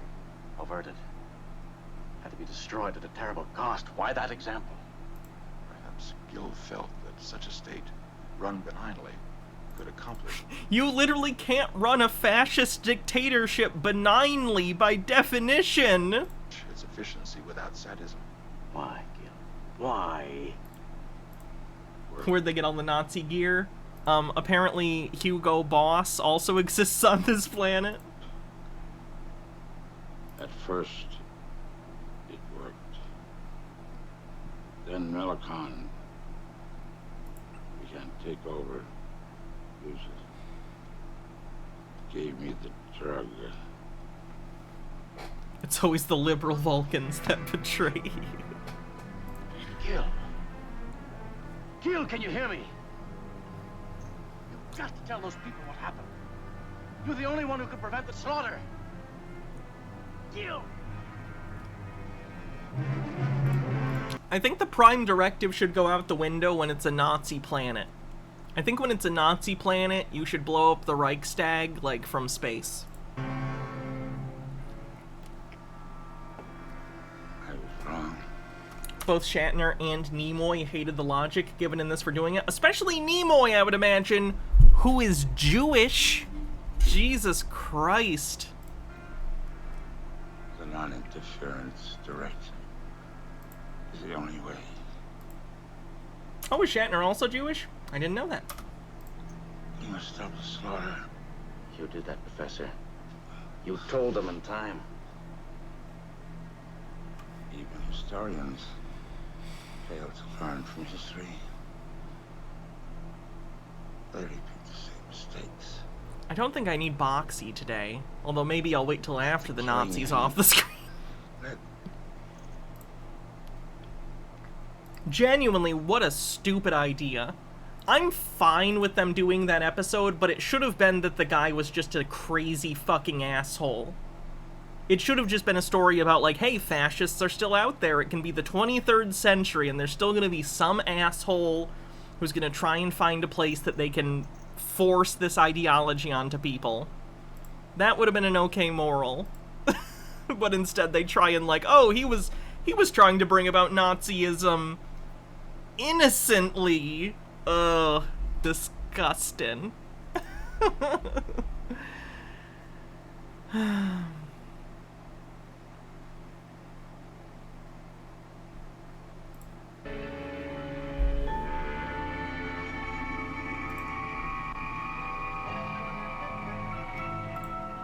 Oh yeah, this was the episode where they need... okay, I remember this. Didn't the Mirror Universe Spock try to run the Terran Empire benignly, and it went badly for him?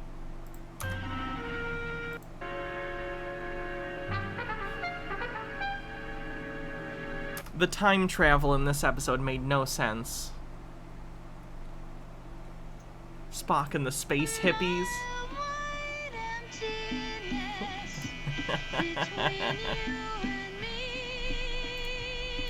Guys, can you tell what decade this show was made?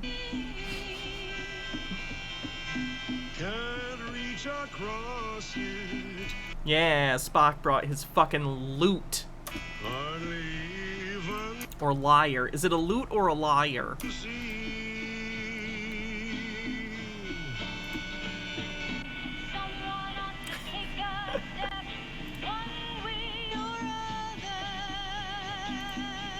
Ice Queen says, worst episode ever, like a bunch of space hippies calling everyone Herbert for no reason.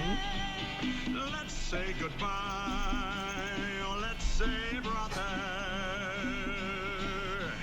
Brother.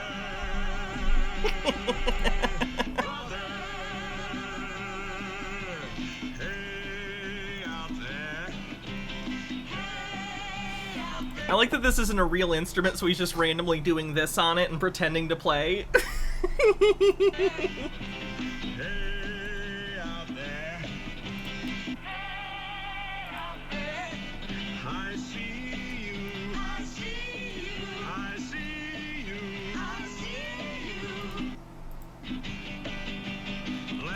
Together and have some fun.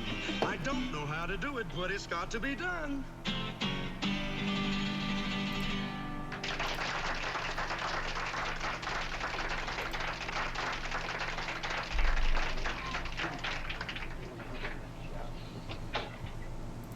That literally looks like a bicycle wheel that she has. Yeah, fuck yeah, Spock, get it. Spock is my favorite Star Trek character of all time. Data's probably number 2. I like characters that have to struggle with, not understanding emotions and other human beings.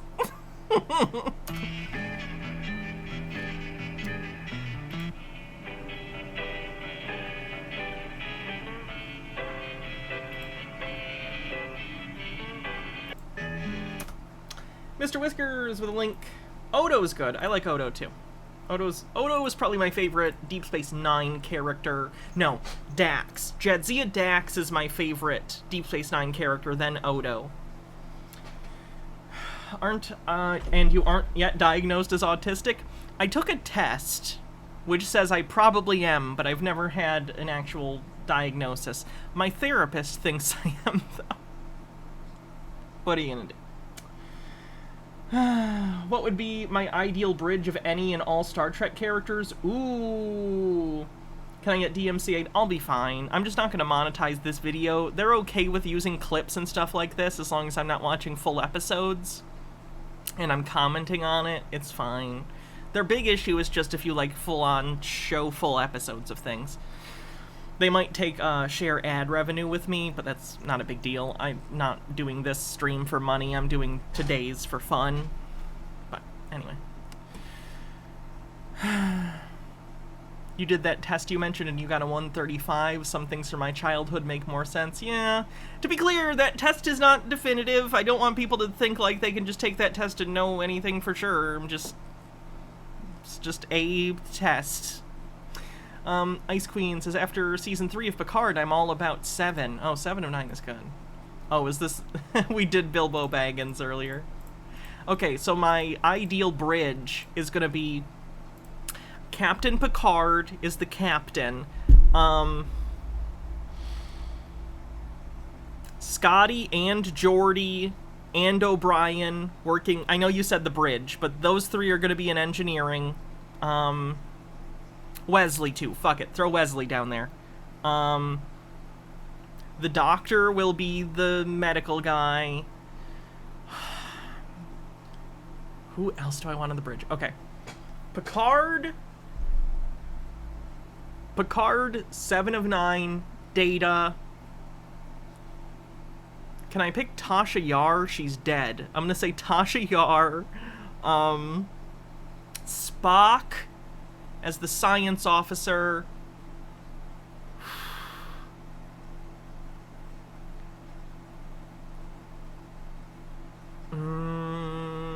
Let's do Uhura as communications officer, because she was always great with xenolinguistics. See, I'm not the biggest Worf fan. I feel like Worf made every situation worse. Like, I like him as a character, but in terms of being proficient, I don't know.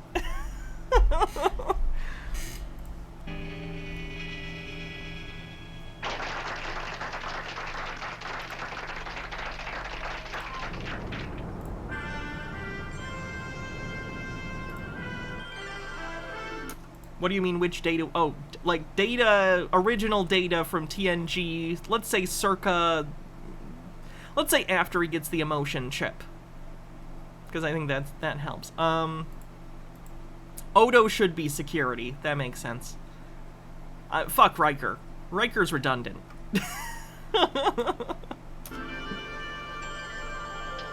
And Picard will be Picard from the show, because I don't like movie Picard very much.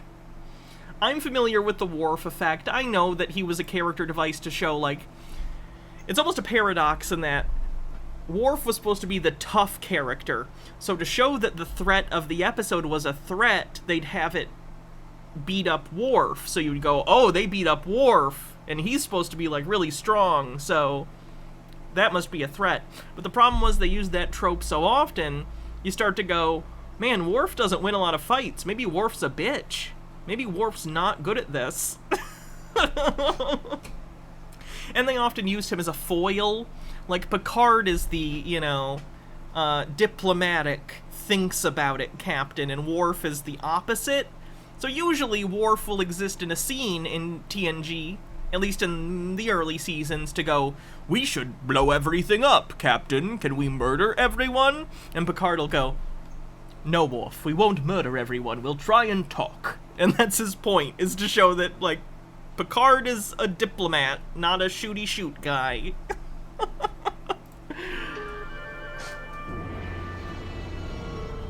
At least until the movies, then he's a shooty-shoot guy for no reason. Ro Laren? She's got attitude problems. I understand where it comes from, but she's not part of my fantasy team. Captain, I get no response from controls. We're going off course. It's shorted. No, it's channeled over somewhere.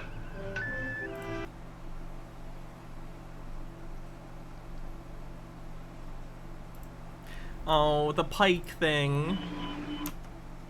Genuinely, So, for those who don't know, there was an original pilot for Star Trek called, The Menagerie. Quite famous now. Or wait, no, was the Menagerie what they called...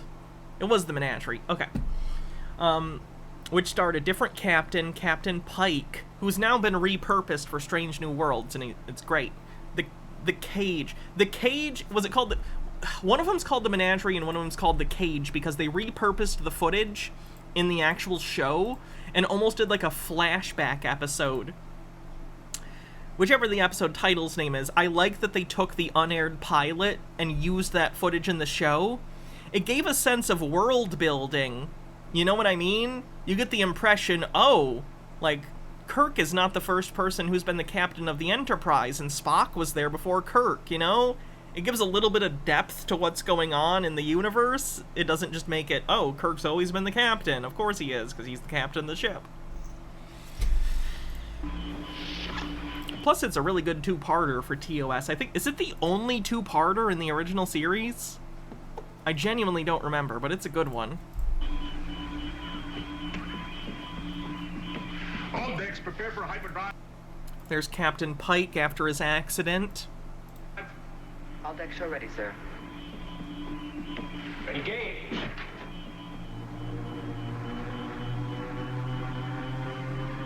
The Cage was originally called The Menagerie, but that title was used for the two-parter, so when they released it, they called it The Cage. Gotcha. Fenekigami says, I like characters that help address the question, what does it mean to be human? They're so fascinating, fun, and thought-provoking. They help me think about my identity, and yes, I'm neurodivergent. I have ADHD. Same. I do have an ADHD diagnosis. Sorry, H-Baird. H-Baird said, I'm amazed this clip didn't make the rounds 2 to 3 years ago. Oh, let me find the clip that you posted. Where did it go? Where is it? There it is. Antibodies.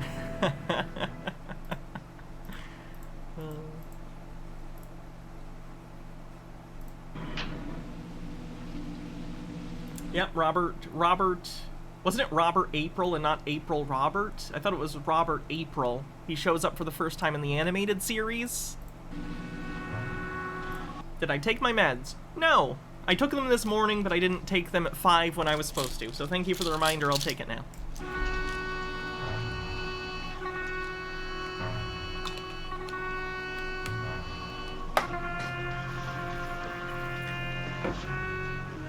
Yes, he's in Strange New Worlds as well.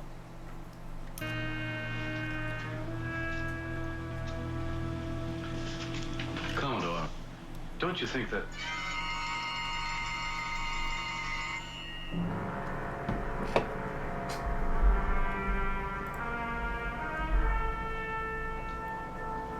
What you now seem to hear, Captain Kirk, are my thought transmissions. The Commodore was never aboard your vessel. His presence there and in the shuttlecraft was an illusion. Okay.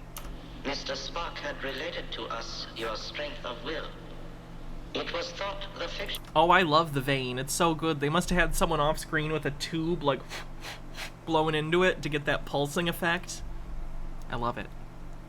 ...of a court-martial would divert you from too soon regaining control of your vessel.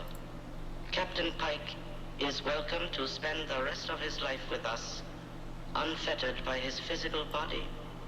The decision is yours and his. Fenekigami says, was there an episode of TOS that was an analogy for AIDS, where the ship got infected with a virus? I heard that when I was in middle school.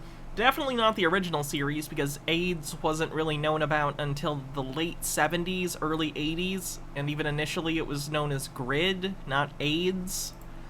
So no.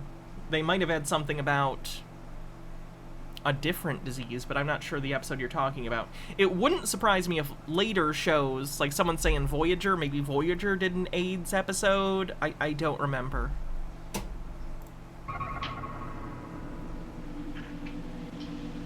Old enough to know better now, says my body is so fettered. I long to be unfettered. Pike, you are a lucky person.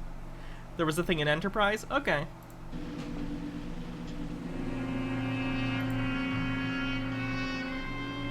Mr. Spock, even if regulations are explicit, you could have come to me and explained.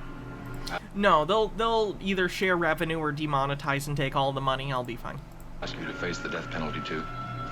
TNG's gender episode is so ahead of its time. It's so good.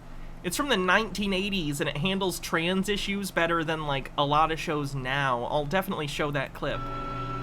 One of us was enough, Captain. Yes. Message from Starbase 11, sir.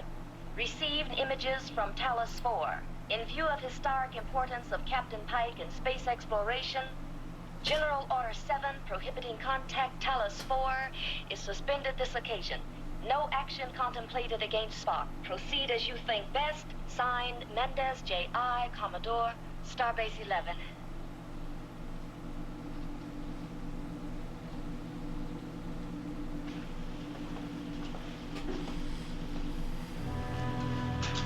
Chris, do you want to go there?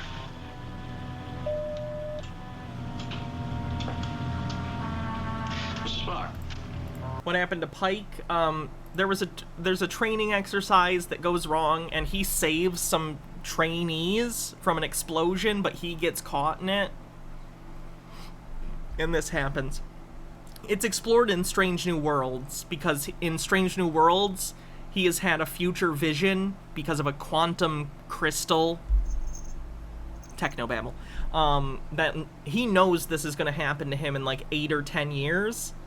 So that's part of his character in Strange New Worlds, is coming to terms with, like, I know I only have this many years left. What am I going to do with it? That did happen in Discovery. It relates to what happens in Strange New Worlds, though. It gets brought up a lot. Would you care to take Captain Pike to the transporter room? See him off. Thank you, sir. You'd think he would change the future? In the finale, he tries to, and it goes badly. That's what I mean when I say it comes up. For both of us.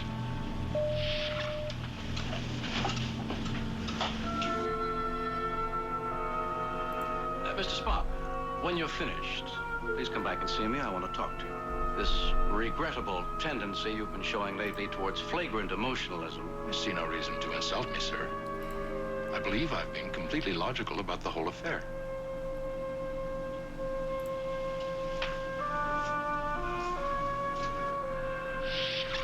Captain Kirk?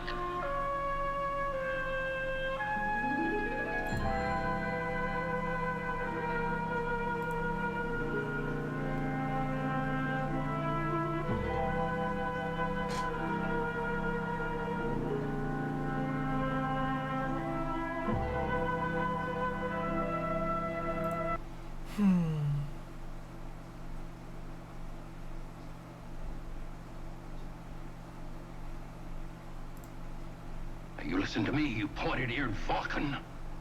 But this is so 60s, because in actuality, in 2266, we'd have better tech than that chair. You'd think. Agebeard says, since we're geeking out about Star Trek, here's a topic for discussion. How did the fascist Federation from Picard Season 2 survive the whale probe?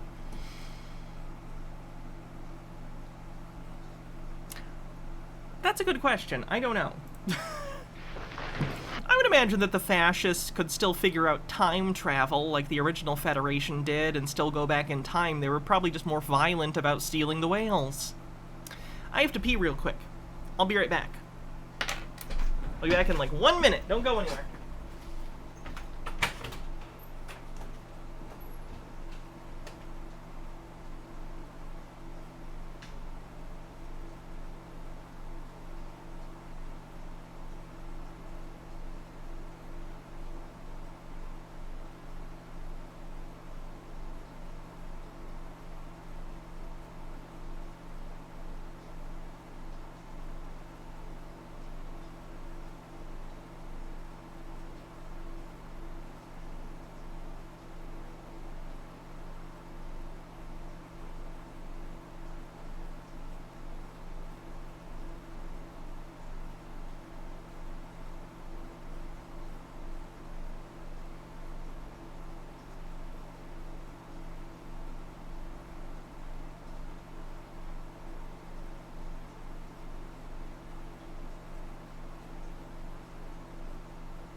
By the way, this is random, but the new season of Black Mirror is out today on Netflix, and Baha and I watched the first episode, and it was pretty good.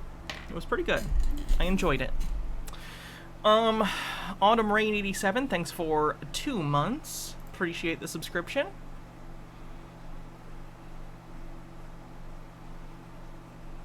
Oh no. Spock. This is from the episode Spock's Brain. Question. Yes, Captain. We've got pain-giving devices attached to us. Can Yep. you tell us 5 new episodes of Black Mirror came out. They're on Netflix right now. how to get them off? I shall give it top priority. It seems your pain bands are manually controlled. The red button on a brace... Spock's brain was stolen, so they have to have a thing on his head that lets them remote control Spock's body. Thoughts on the Star Trek-like episode of Black Mirror? Oh, that was one of the best ones from that season, the USS Callister. I loved that episode. It was very poignant in terms of sort of narcissistic incel nerd types that, like, take social rejection and turn it into just hate and anger and malice. Not good. Releases them.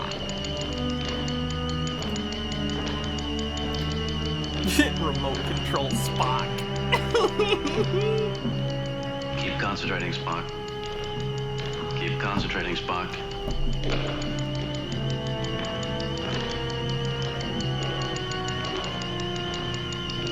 Must be in there, Captain.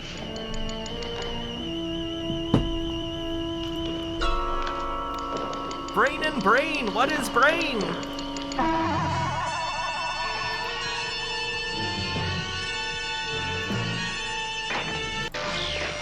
Tied in with light ray.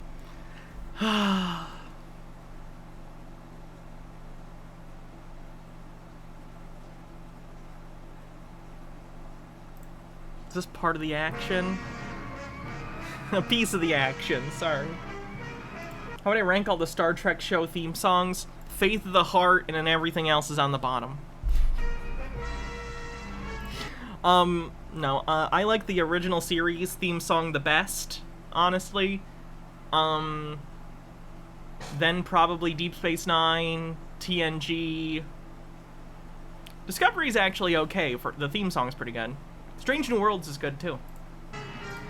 I'm just gonna say, Faith of the Heart isn't a bad song, but it is a bad Star Trek theme. It just is so out of place compared to every single other one.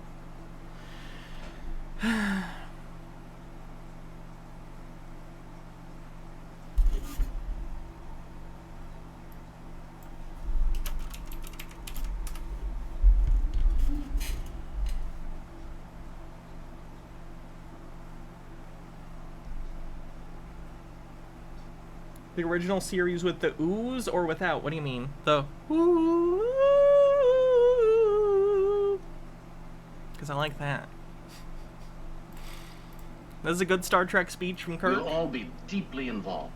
It must I did leave out Welshi. be unanimous. Welshi, no! I still want one question answered to my satisfaction. Why? Not a list of possible miracles, but a simple, basic, understandable why that overrides all danger.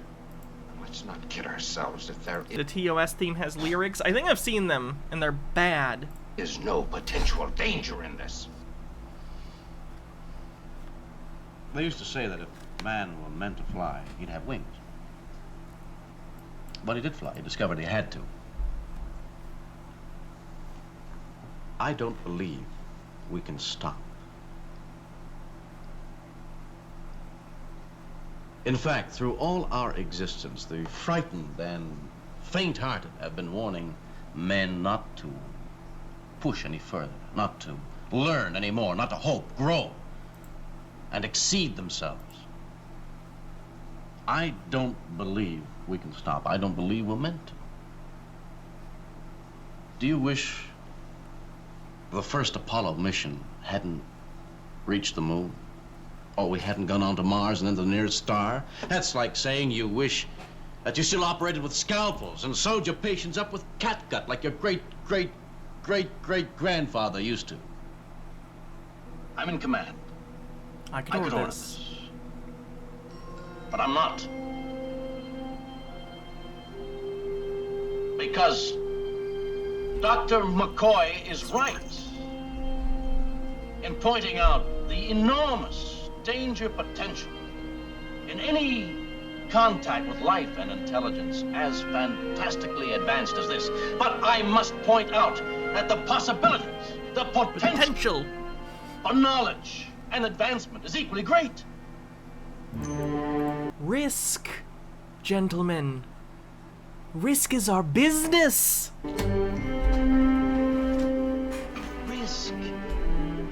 Risk is our business. That's what the Starship is all about. That's why we're aboard her.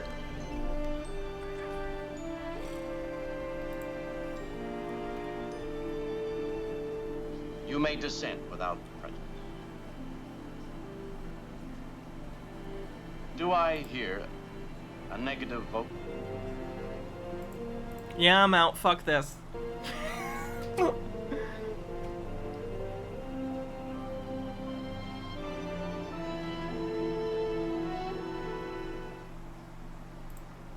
I love that speech. Ooh, there's a lot of good Picard ones too. is not sentient. Fenekigami says, but Kirk pushing forward also gave us the A-bomb. I mean, he's from a future where it turned out fine, so he's good. This is from the episode where Starfleet tries to basically enslave Data by claiming that he is property of Starfleet and not a sentient being with rights. And Picard is his lawyer who has to argue that he is sentient and a person. Fenekigami says, hold on, wouldn't the debate be over sapience, not sentience? Sapience is what makes us human, intelligence-wise. Sapience is self-actualization and self-reliance. There's a difference, but I feel like the term sapience was not as well known as sentience back in the 80s. You wanted to... Good shit. This is from Drumhead, I think? Good. Captain's log supplemental. That's incredibly loud, I apologize. Admiral Thomas Henry, who has worked closely with Nora Sati in the past, has arrived to observe. The premise of this episode is basically that a person comes on board and an accident happens, but they think it's a terrorist attack, so they start, like, basically doing McCarthyism. Everyone starts getting blamed for things and suspected of bullshit. It's nonsense. The hearings. Your full name? Jean-Luc Picard. Rank and position? Captain, Federation Starship Enterprise. How long have you held this post? We can watch the Whoopi scene if I come across it or if you give me a link. Over 3 years since starting 41124. Very well. Admiral? If you don't mind, there is something I would like to say. If you have a statement, you'll have an opportunity to make it later. I believe that Chapter 4, Article 2... Have we ever seen that Deep V Admiral uniform outside of this episode? Because I do not remember this weird Deep V Admiral thing. Make it later. I believe that Chapter 4, Article 12 of the Uniform Code of Justice grants me the right to make a statement before questioning begins. Very well. I'm deeply concerned about what is happening here. It began when we apprehended a spy, a man who admitted his guilt and who will answer for his crime. But the hunt didn't end there. Another man, Mr. Simon Tarsius, was brought to trial, and it was a trial, no matter what others choose to call it. A trial based on insinuation and innuendo. Nothing substantive offered against Mr. Tarsius, much less proven. Mr. Tarsius' grandfather is Romulan, and for that reason his career now stands in ruins. Have we become so fearful? Have we become so cowardly that we must extinguish a man What does each color mean? It changes between TNG and TOS. Strike that, reverse it. But in next gen, red is command, gold is tactical, blue is science. In the original series, gold, greenish gold is command, red is tactical, and blue is still science. Because he carries the blood of a current enemy? Admiral, let us not condemn Simon Tarsis. Thanks for the link. Or anyone else. Take a look after this. Because of their bloodlines, or investigate others for their innocent associations. I implore you, do not continue with this proceeding. End it now. Captain, do you believe in the Prime Directive? Of course. In fact, it's Starfleet's General Order number 1, is it not? Thoughts on Barclay? I like Barclay. I like seeing him change over the seasons, and then when he shows up again in, like, Voyager, it's nice to see him. No point, Admiral. It's interesting seeing someone who's more like a real person in Star Trek, because especially this era of Star Trek, almost every character is like a super person. They're all like geniuses and have like very few issues personality-wise. Like, they seem pretty well adjusted, relatively speaking. But then Barclay, you meet him and he's just like this neurotic, you know, neurodiverse person, and I don't know, it's interesting. I like him as a character. Would it surprise you to learn that you have violated the Prime Directive a total of 9 times since you took command of the Enterprise? How many times did Kirk do I must it? say, Captain, it surprised the hell out of me. Our reports to Starfleet will document the circumstances of those instances. Yes, we're looking into those reports, Captain. Very closely into those reports. After which I'm sure we'll have more questions for you about your so-called commitment to Starfleet Prime Directive.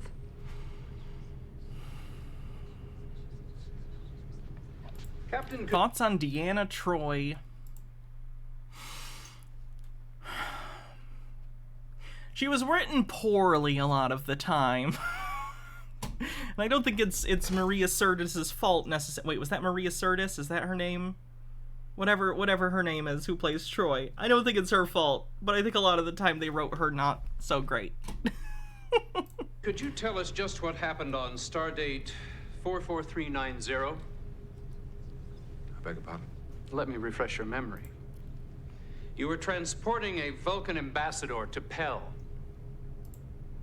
I was following orders to take this ambassador to a location near the neutral zone. I don't think we need the preamble.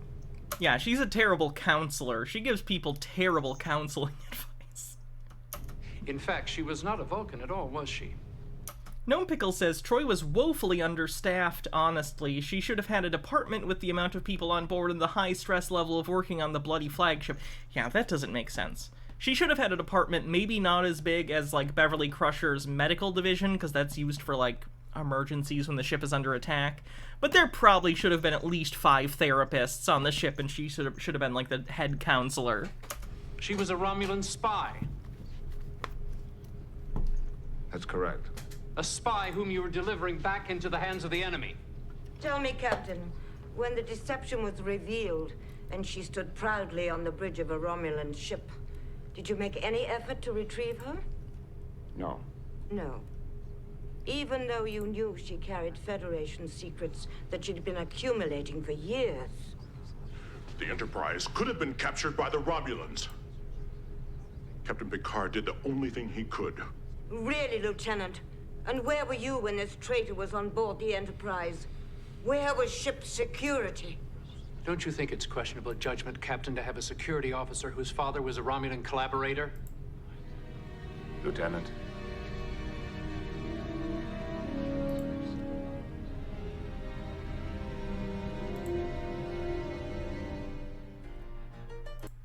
Worf was 5 seconds away from ripping their arms off. Do you mean his... This is from the same trial episode about Data, and whether or not he's a... I cannot even be... Wasn't Troy's character meant to have 3 breasts during the horrific early days of TNG? I don't recall ever hearing anything about that, but it sounds like the kind of thing Gene Roddenberry would write. Begin to calculate. Like, you can say nice things about Roddenberry, and I really like some of his visions for Star Trek, but that man was such a fucking sexist. That man did not respect women. Which is weird, because, like, in the original show, he wanted the first, number one to be a woman. But, like, he just objectified the shit out of every woman. It was so bad. Now he's about to be ruled the property of Starfleet. And he cheated on his wife a lot, so. Increase his value. In real life.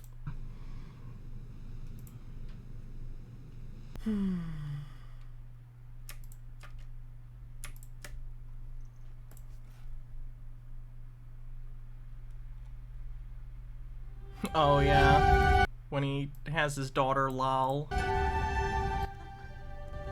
Gender female. That's right. Just like me. Gender male. Correct. And I am gender neuter, inadequate. That is why you must choose a gender, Lal, to complete your appearance. What are criteria? Access your databank on sexuality level 2. That will define the parameters. Whatever you decide will be yours for your lifetime. Bittergrin with 100 bits says, I just looked up some articles. Apparently it was supposed to be 4 breasts, then they lowered it to 3, then to 2. I'm assuming Roddenberry lost those negotiations. It's a decision that will affect how people interrelate with you. I choose your sex and appearance. No, Lal. That would be confusing. We are taking you to the holodeck to show you several thousand composites I've programmed. You may choose from them. Several thousand? This is a big decision.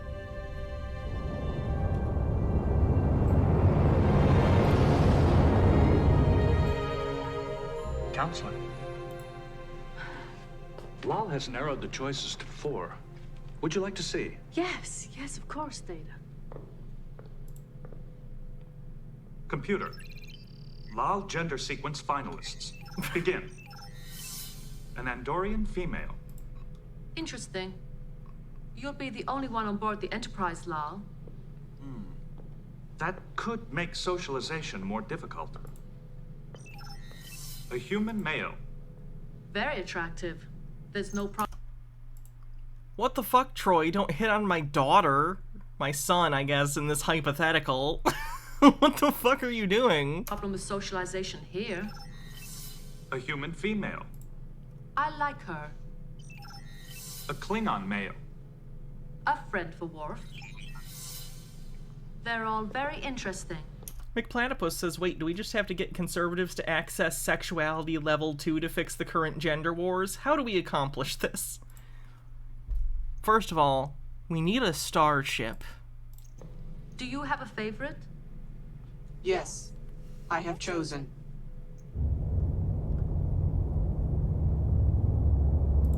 I have completed assembly of the replicated anatomy. I was able to provide Lal with more realistic skin and eye color than my own.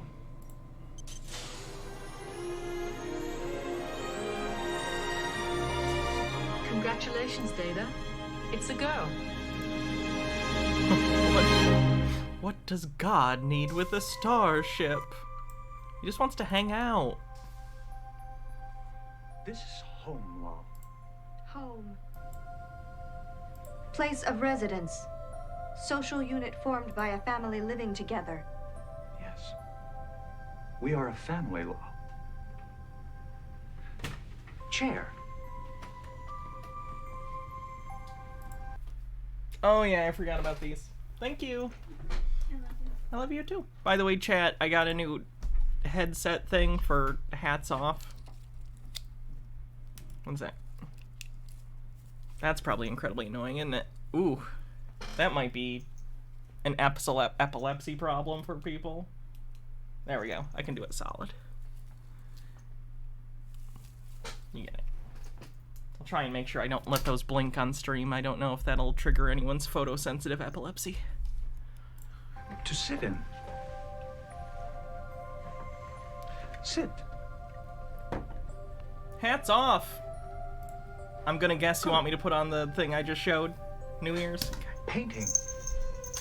Painting. Colors produced on a surface by applying a pigment. Yes. I will teach you to recognize the artistry in paintings. Soft. Tell me, Captain, have you completely recovered from your experience with the Borg? Yes, I have completely recovered. It must have been awful for you. Actually becoming one of them. Being forced to use your vast knowledge of Starfleet operations to aid the Borg. Just how many of our ships were lost? 39? And a loss of life, I believe, measured at nearly 11,000.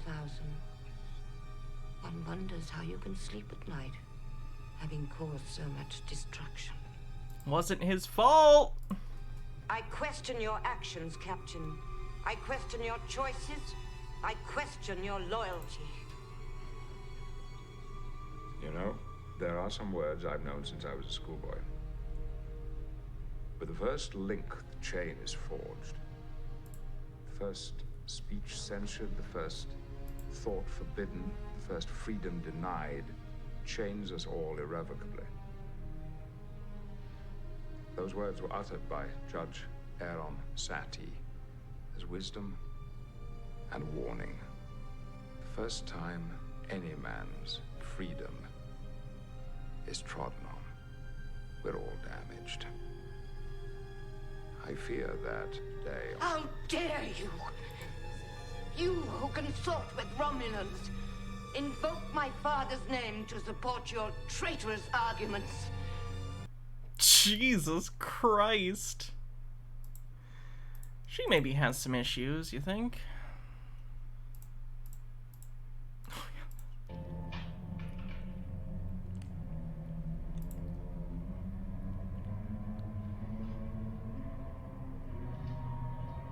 This planet seems to be made of styrofoam. Oh my god, why does it look like a dick? It looks like he's holding a dick. Why is he holding a dick?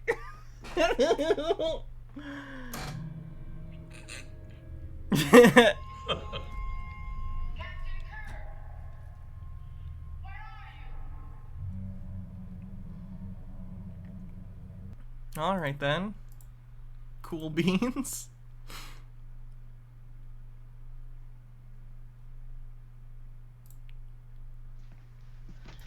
No. Plebnista. Another good Kirk speech. No. Only the eyes of a chief may see the plebnista. This is from an episode where they land on a planet where it's like a post-nuclear war, and there are two factions, the Yanks and the Khans. And this is the conclusion.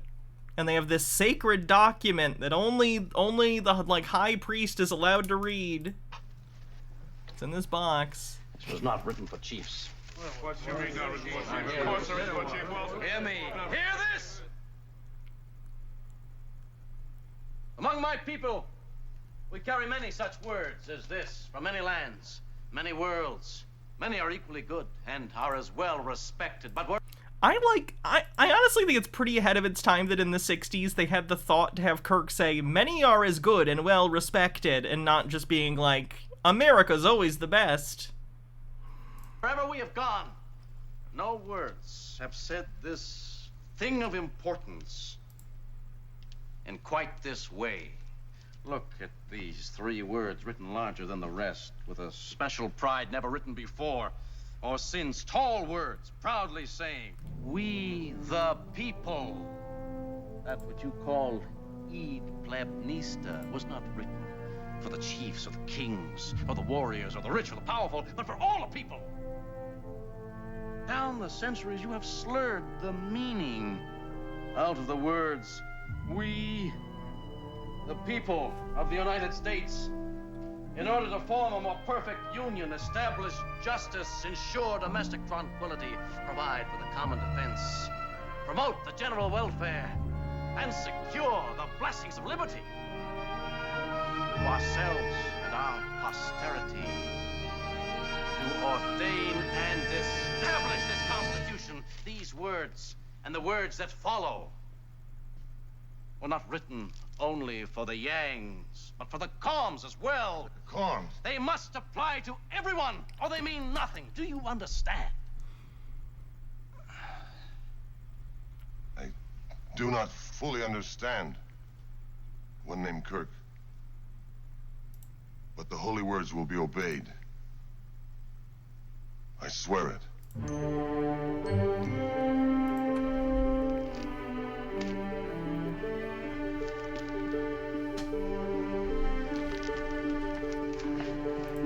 No question about his guilt, Captain. But does our involvement here also constitute a violation of the Prime Directive? We merely showed them the meaning of what they were fighting for. Liberty and freedom have to be more than just words.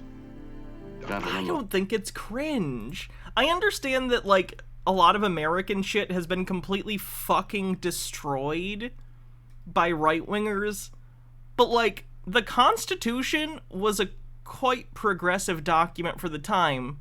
It's not great. Look at the fucking 3/5 compromise. What a nightmare. But just the concept of a nation that, like, in theory, it's not bad. It's too bad they were hypocrites, but you know. The fighting is over here. I suggest we leave them to discover their history and their liberty. The idea of a nation governed by its own people, ideally, people that are all free or whatever, good idea.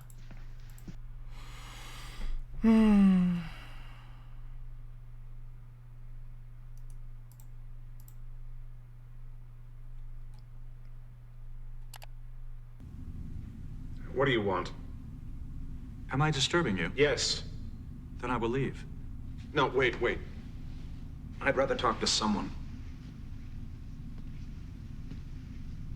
Why do you have yellow eyes? I am an android. I believe you and I have something in common. We do? Yes. We have both been programmed. Ah, yes. Yes, you've been talking to Counselor Troy. It is not at all the same, android. I do not mean to belittle your condition. I understand your dilemma, but I am curious. My program can be altered. Yours cannot. The man I was is still inside me, but this conditioning has been imposed. Woven together with my thoughts and my feelings and my responses. How do you separate the program from the man? Without further analysis of your condition from Counselor Troy or Dr. Crusher, I cannot say. But I believe it is possible. Yeah, doctors. The Angosian doctors did this to me. If it could be undone, wouldn't they undo it? I cannot answer that. Nor can I. Yet I ask myself that question every moment of every day. Captain, what this man has been telling you is full of half-truths. He's a prisoner. Oh my god! It's Cochrane. It's it's the guy who invented warp drive for humans. Right? Is that the same guy? Looks like him. What do you expect him to say about us? He had a pig that was famous once. Well, Zephyrin, thank you. Zephyrin Cochrane. Perhaps you would clarify it for me. Maybe he's a relative. The soldiers were resettled on Luna 5. It was to be their colony. Was it a resettlement of their choosing? It was for their own protection as well as that of others. Most of them were quite happy there. We went to great lengths to give them a fine quality of life. Prime Minister, even the most comfortable prison is still a prison. Unfortunately, a few agitators like Danar forced us to add security. My medical team suggests that there may be alternative treatment. Captain, I assure you that every alternative has been explored. And this discussion is now treading upon matters of internal security. This is not your concern. I have dispatched a ship to rendezvous with you to transport the prisoner back to Luna 5. On behalf of Angosha, I thank the Federation for its assistance in retrieving our citizen.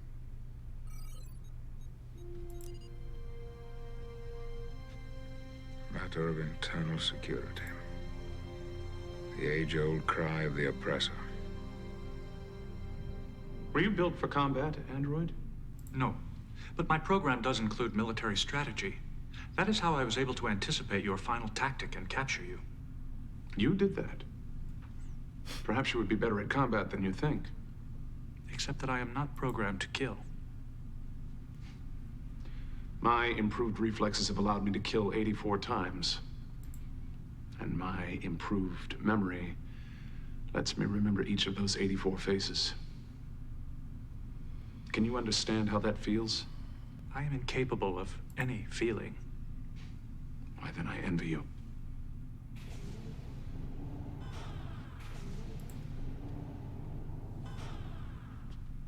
Roga, this is Captain Picard. Captain?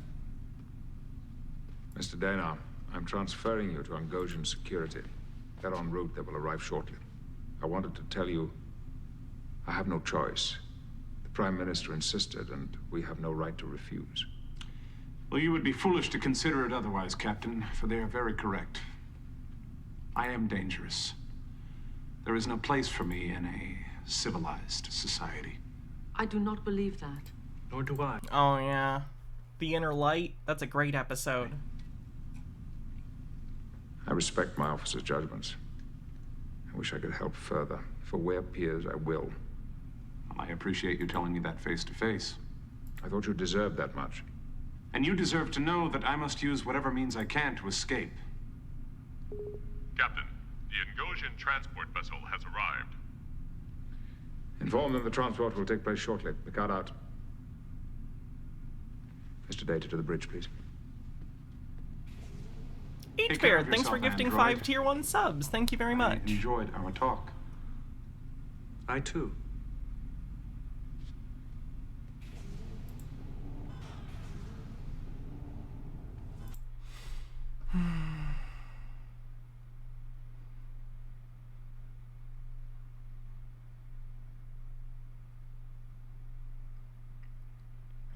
Gnome Pickle says, on the other hand of the quality spectrum, you have the outrageous Okana, which made me almost quit watching TNG. Oh, that's nice, H. Baird. Well, thank you.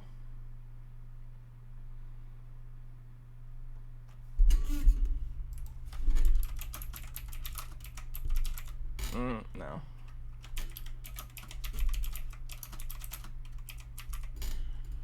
So in this episode, who watches the Watchers? Some of Starfleet. Let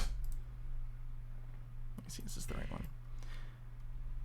Starfleet is doing an anthropological study on a pre-warp society. So basically, it's a planet of aliens. Of course, we're the aliens to them. But it's a planet of aliens that is somewhere in, like, the Middle Ages, roughly. Time isn't exactly the same for every civilization, of course. But, like, their technology and societal, cultural level is roughly equivalent to, like, the Middle Ages or something like that.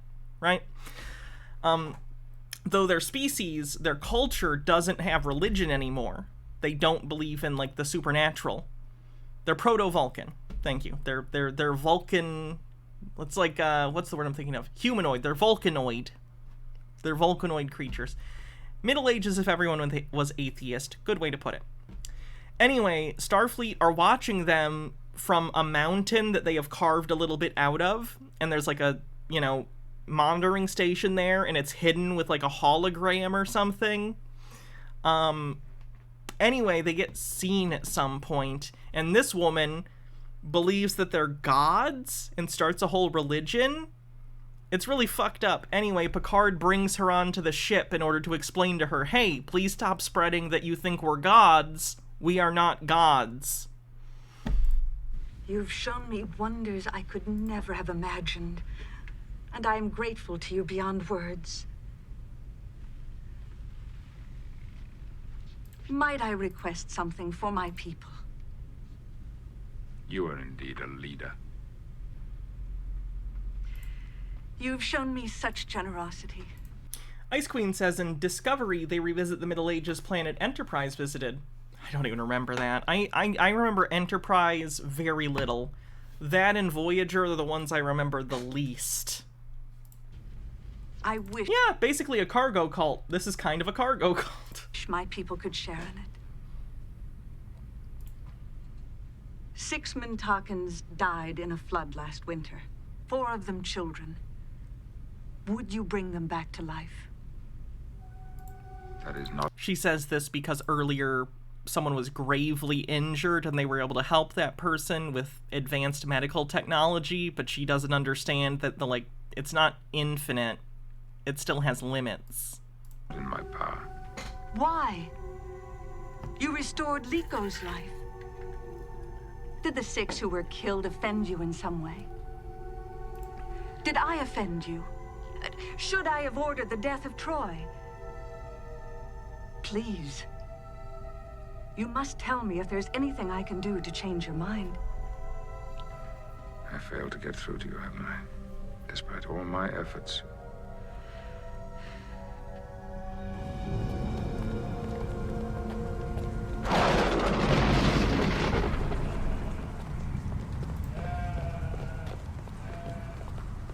Responsible. Yuri would not allow us to do that. Yuri isn't here.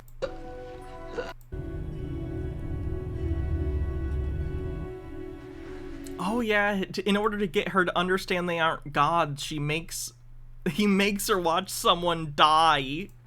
Jesus Christ.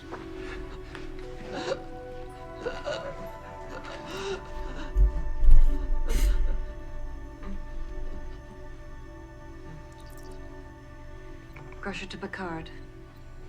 I think we're going to lose Warren. On my way. Yeah, it doesn't really make sense that they needed to be on the planet to monitor the people based on the technology we know is available to Starfleet in the 23rd century. It doesn't really make sense, but it's a story. It's fine. I'm willing to accept things like that for the sake of the story to happen. I don't care. I'm not going to be pedantic about it. It's a great episode. It's not a big deal.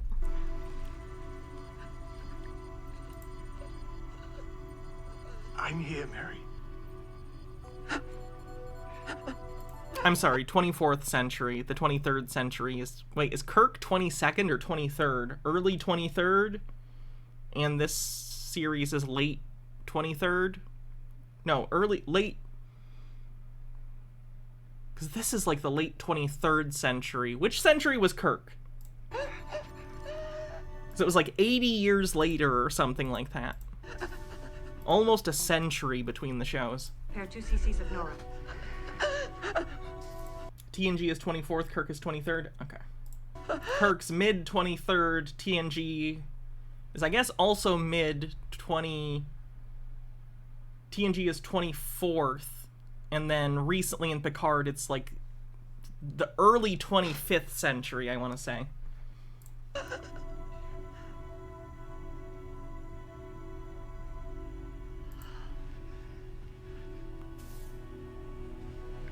And then fucking Discovery goes to like the 31st century.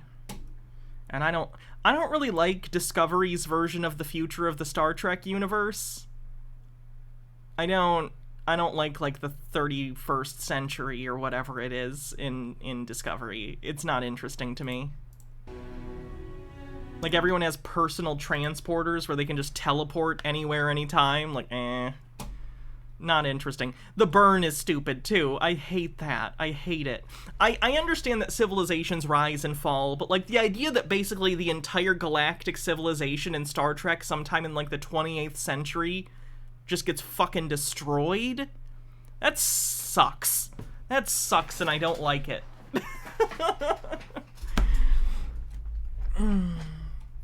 MH Darkbeast says, yet McCoy somehow lived until at least TNG Season 1. We need some Lower Decks love. Probably my favorite scene.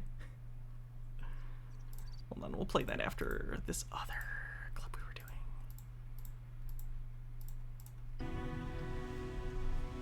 I'm sorry.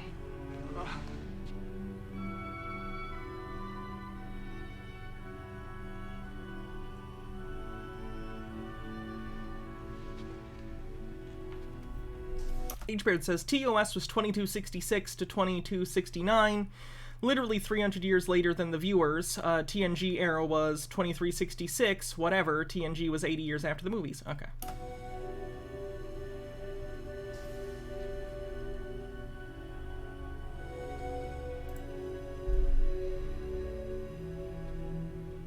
Picard, you could not save her? No. You do have limits. You are not masters of life and death. We're not. We can cure many diseases. We can repair injuries. We can even extend life. But for all our knowledge, all our advances, I'm just imagining after Picard fixes this and leaves, Q shows up and fucks it all up. Oh, someone else said it too. Cosmic Cats, we said it at the same fucking time. Q just shows up and is like, I am a god. we're just as mortal as you are. We're just as powerless. The Prime Directive is literally a narrative device that's meant to be broken. The point of the Prime Directive, it's not necessarily practical, though I do understand why it exists philosophically. The entire reason the Prime Directive is part of the show is so the captain or whoever can choose to break it for a good reason. That's the point. It's a narrative thing. It's not like they wrote the show and Gene Roddenberry was like, yes, they will never interfere, ever, for realsies. It was, here's the thing, they generally don't do this, but we'll have times where they break it. And that's them taking a moral stand or something. You are a remarkable people. But you are not superior beings. My people must be made to understand that. Oh, the episode where the alien pretends to be Satan is great. I love the concept of a con artist conning entire civilizations. That's fun. That's very Doctor Who. That feels almost like a Doctor Who premise to me.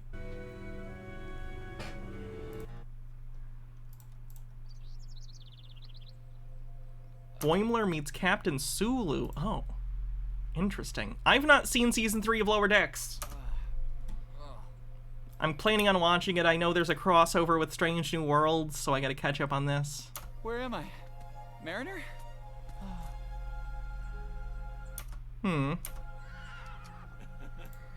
Steady. Oh, wait, is he in the Nexus? Is he in the Nexus? This is the same music from Generations when Kirk was in the Nexus. And it was a Kirk mailbox. Did Sulu somehow end up in the Nexus? In the same place Kirk was? Steady,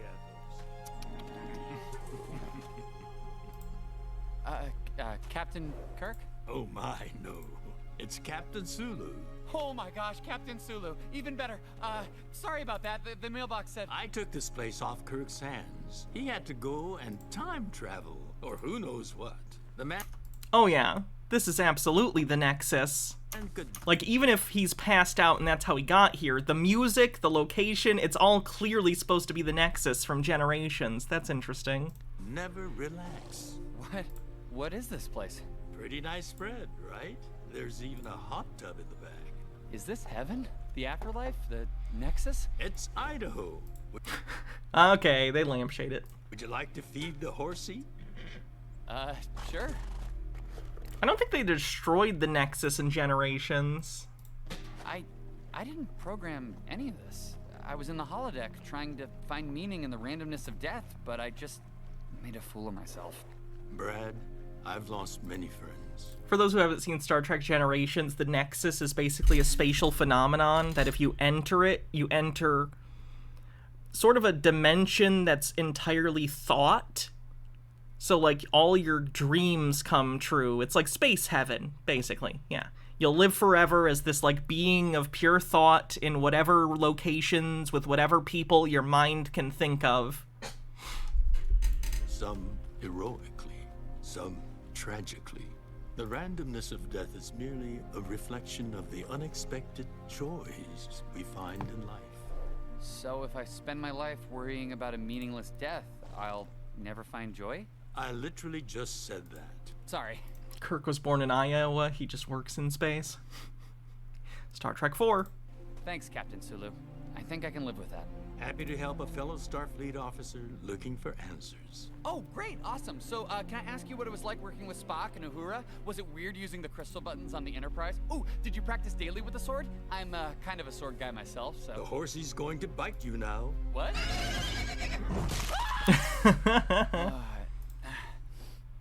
Sulu? How'd I get off the ranch? Yeah, you passed out screaming something about the Wright brothers. Kid, you gotta take water breaks in there. Holodeck might be fake, but dehydration is real. So I was dreaming? More like clinically dead. Sorry you didn't find out the meaning of life today. You know what? I think maybe I shouldn't have been looking for it. Sorry my movie was a letdown. I want a live-action series in this era, the post-TNG but pre-Picard era. I think this would be a good live-action series to explore. Maybe with what happened at the end of Season 3 of Picard. I'm not going to spoil, but the ship that we see at the end of Season 3 of Picard, maybe? Do a spin-off of that? I'd watch the hell out of that show. Are you kidding? It was amazing! Really? I don't know what you guys got into, but our story was sick. Tendi rocked it. Yeah, ours was great too. Dagger here fought off a mutiny and then beat the shit out of a god. There's talks of that happening. Good. Good. The tease that was the post-credit scene of Season 3 of Picard, ooh, yeah. I want it so bad. Okay, I have to pee again. I'm sorry, I'm having to pee so often. I apologize. I'll be back in just a sec.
Okay.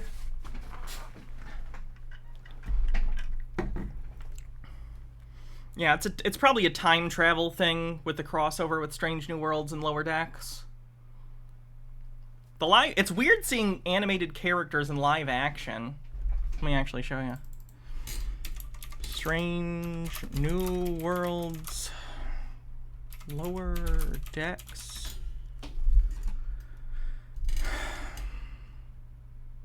They just have a scene.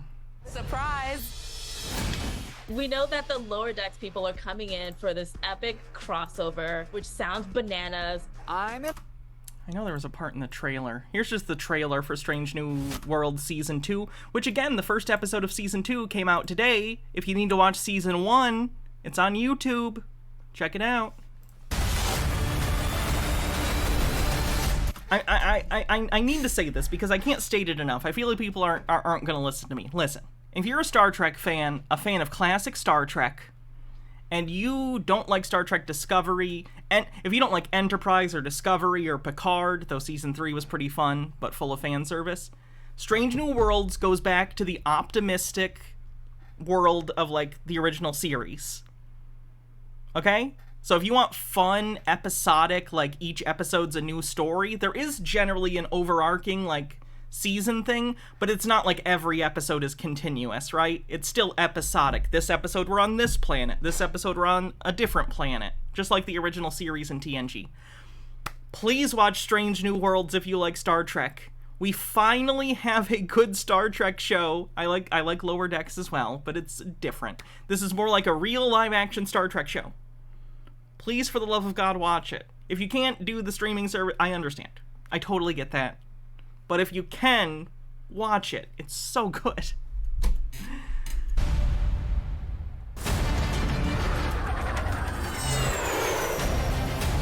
You gonna start the engine sometime soon, Erica? Don't worry. I did this 100 times during the war.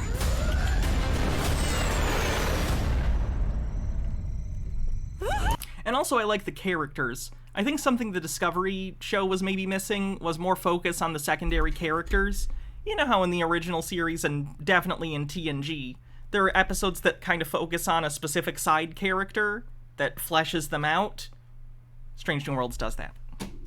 Gnome Pickles says, how do you feel about the animated series with holographic Janeway? I haven't watched it yet. I bought the Blu-ray. I plan on watching it. I haven't seen it yet. It is a kids show, so I don't expect it to really be my thing necessarily, but it does look fun, so I'll check it out. It's like riding a bike.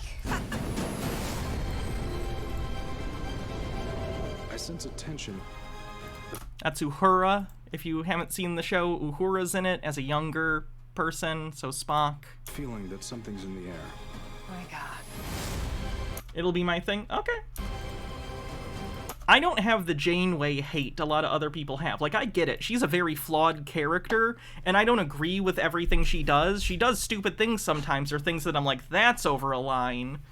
But I find her to be an interesting character, you know? I don't like her necessarily in the same way as, like, Kirk or Picard. I like her kind of in the way that I like, Cisco, where they're flawed, you know, and they kind of do bad stuff sometimes, but they have reasons, so you don't have to agree, but it's interesting. Oh, Voyager's definitely not very good. If you just don't like the show Voyager, I don't blame you. I get it. There are tons of episodes of that show that I'm like, ew. The things I like most about Voyager are the Doctor, who's like my favorite character on that show. 7 of 9 when she shows up. Those are the things I like about that show. Our job puts us up against death. And we might not like it, but we do have to face it. That's James T. Kirk. This is the guy who plays James T. Kirk, the younger version in this. He's pretty good. He's pretty darn good. I like him. He gets the character, I think. I talked about this in the Discord earlier, but often, Kirk gets flanderized in culture, right? When you see parodies or anything about Captain Kirk, it's always, oh, he always talks like this, and he fucks green slave girls, and all that stuff. Which really, if you watch the original series, is not accurate. This guy's not as bad, though. The 2009 Kirk was the worst for that.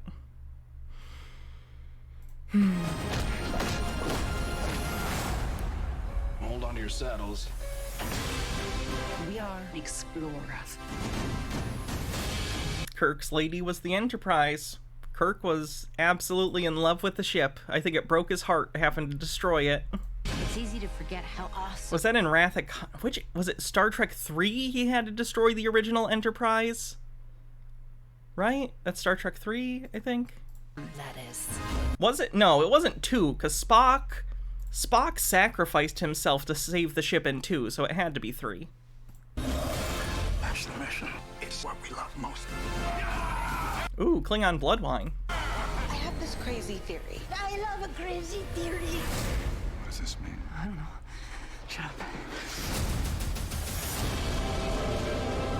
Do you know The Spock in this show is closer to how he was in The Cage, the unaired pilot, where you remember in the unaired pilot where Spock kind of smiles at the flowers with Pike? He's a little more open with his emotions here, but I'm assuming the show's going to lead to him kind of, you know, becoming the Spock that we see in the original series before he eventually, through the movies and stuff, kind of loosens up again. Odds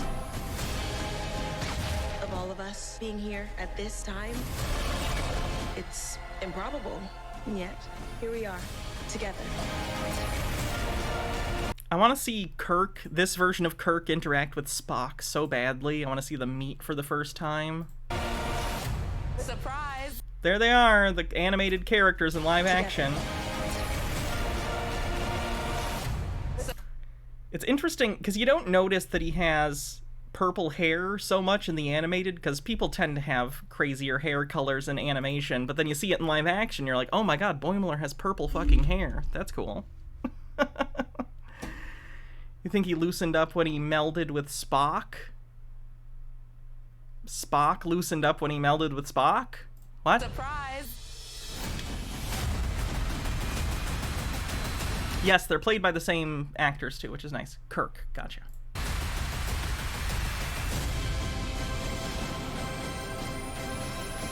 I'm wondering how this is gonna mesh, because the characters on Lower Decks, it's a straight up adult animated comedy, so it's like multiple jokes a minute, you know? It's a comedy. And Strange New Worlds, well, it's certainly a pretty light space adventure show. It has plenty of comedy and it's lighthearted and has quips and stuff. You know, it's also like a normal show that's live action. Not everything's a joke. So are they going to tone down Boimler? Or are they just going to have that be a thing? And everyone's like, why are they acting like this?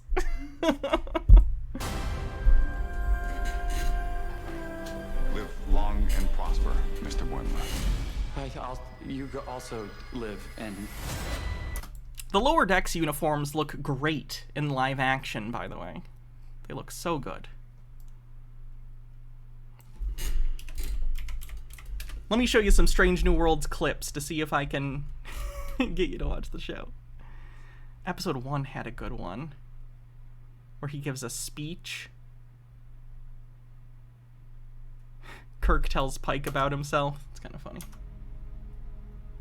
Oh, sorry, H. Baird. H. Baird said, one quibble with Strange New Worlds is that they should have had both Una and Nurse Chapel played by Rebecca Romijn, and they should have had James Kirk be played by the same guy as plays Sam Kirk, just without the mustache. They had an opportunity to save money on actors and have a funny joke, and they whiffed it. I thought the same thing, and I thought that would be pretty funny, but I think it would just confuse people who maybe aren't familiar with the original show. And this is a good enough Star Trek show that I think it could really, if people watch it, could bring people into the franchise and have them go back and watch older stuff. So I get why they didn't do that. It would have been funny. It's pronounced romaine. Pike's hair. Yeah. Ice Queen says, this is getting dangerously close to hijinks. Thank you. Hey, look at it this way. How many people... Oh, this is when Pike wants to change the future so he doesn't have to become wheelchair bound, you know, where he becomes quadriplegic and he can't talk anymore. He wants to change the future, but then when he tries to do that, a version of himself from the future where he changed things comes back to change his mind and explain, like, no, you need to make that sacrifice. We'll get to give their life for someone twice in one day. See, twice, because there's two of us and we're both... I got it. Nice touch having him be in the motion picture, or I guess the subsequent, not the first motion picture, but like the later Star Trek movie uniform. And I like that. Got it. Another time crystal. Oh, yeah.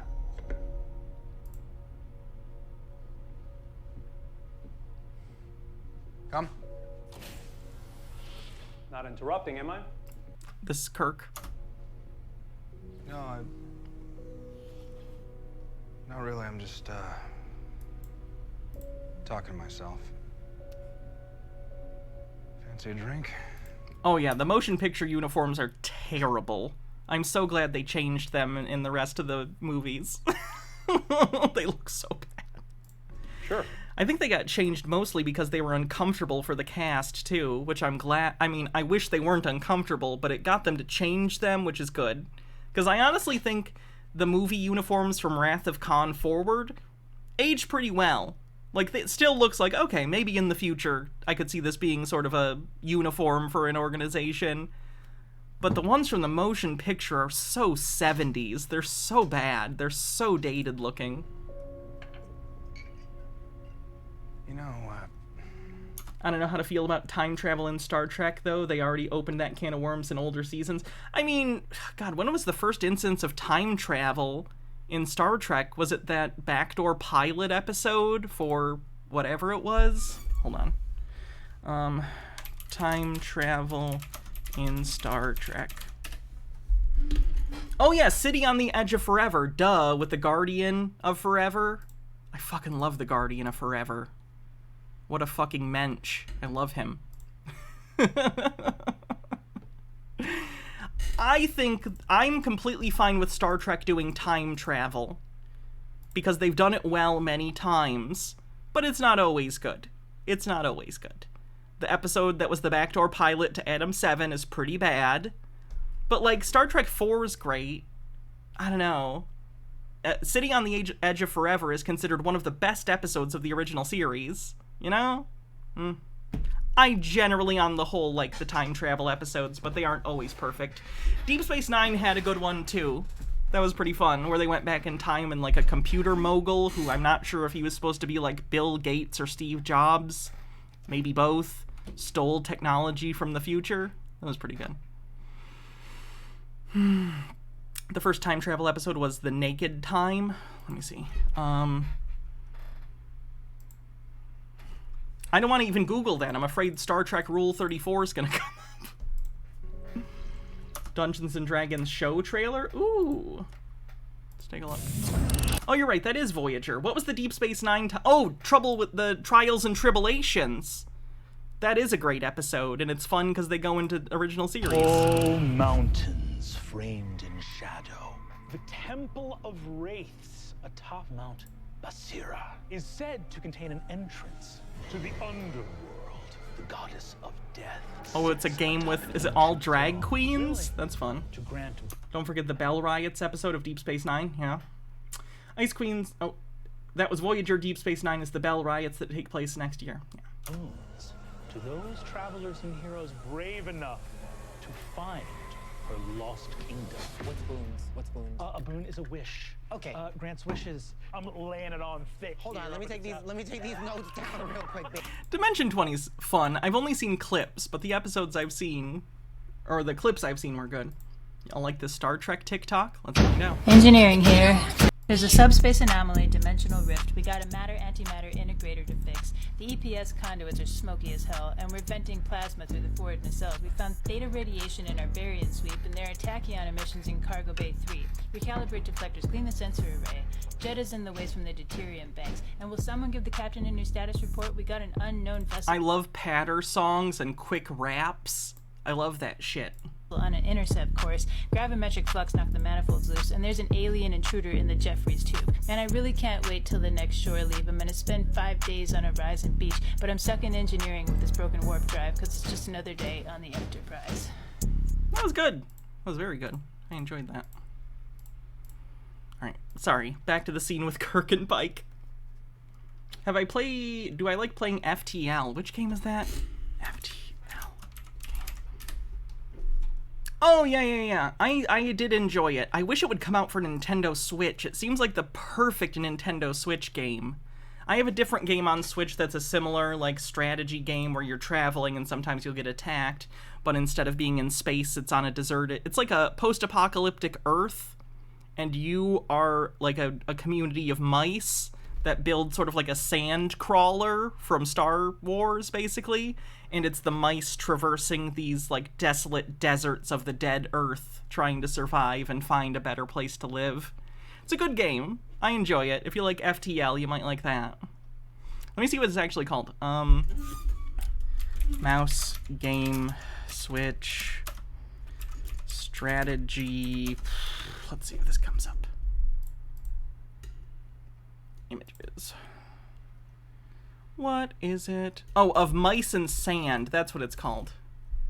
I don't know how much it is, but it wasn't expensive when I got it, and that was a while ago. So it has like a pixel art style, and you can upgrade to different like land crawlers. It's good. If you like real-time strategy games that involve like resource management and like building different rooms that do different purposes, collecting resources, having units turn those resources into stuff, and then either selling it or using it to upgrade your ship. It's good. It's really fun. If you like that kind of thing. Check it out. It's called, again, Of Mice and Sand. I think it's also on Steam. So, if you don't have a Switch, you have options. I don't think I can explain it, but I think I was supposed to meet you. I get that feeling too. I honestly just came by to check on you. I'm sorry things went down the way they did. You tried for something better. Like, he's playing so many people when they try and do Kirk. They try and do a Shatner impression, which is a bad idea. It's so hard to do a Shatner impression without it sounding comedic, because everyone oversells it. You overpause, you overemphasize, you just can't pull it off without sounding like a cartoon character. But I think this guy, I can see the Kirk in there, you know? I can see it, even if it's a little different, you know? It's not exactly the same, but the character's there, and he's not a cartoon character. Tried and lost.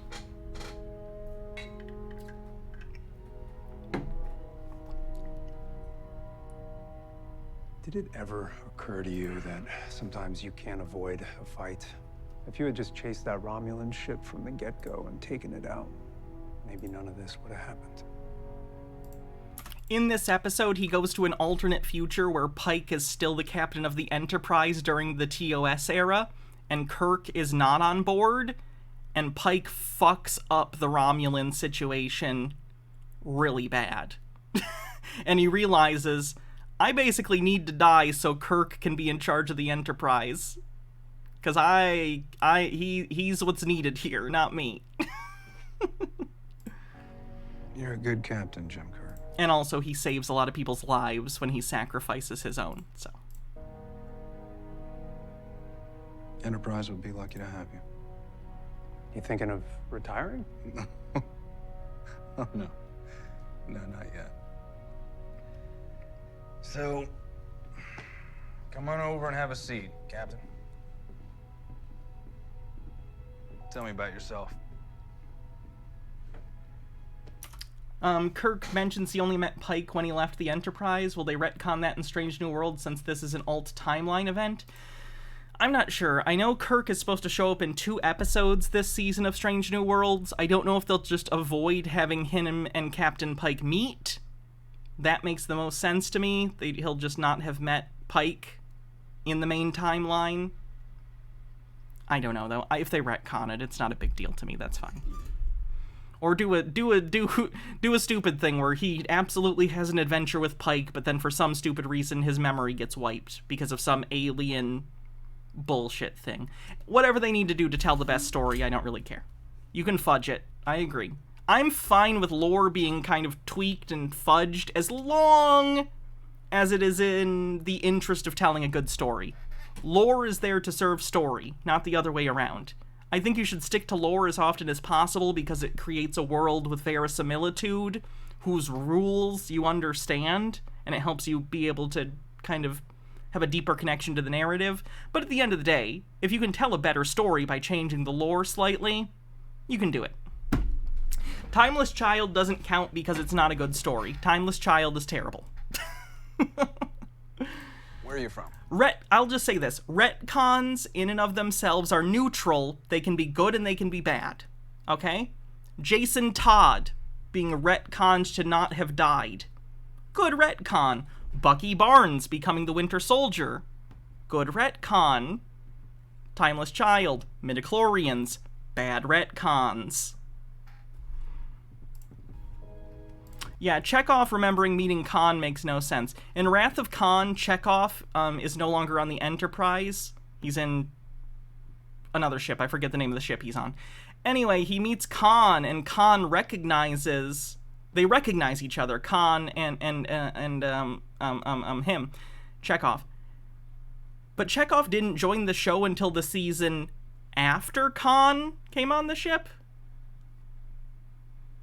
Again, it's not a big deal. I don't care that much. It's just kind of funny. I'm glad that it still exists the way it does, because again, it serves the story. Wrath of Khan. Star Trek IV is my favorite Star Trek movie, but Wrath of Khan is probably the objectively best Star Trek movie. Maybe he saw recordings of the event? Well, no, because Khan recognizes Chekhov, too. I could understand Chekhov recognizing Khan. Khan recognizes Chekhov, though, and he's been on Ceti Alpha 6 for like a decade and a half. So, it's weird so many people get pissy when you change lore, especially when everyone agrees the change is an improvement. Sometimes it's subjective. I understand that.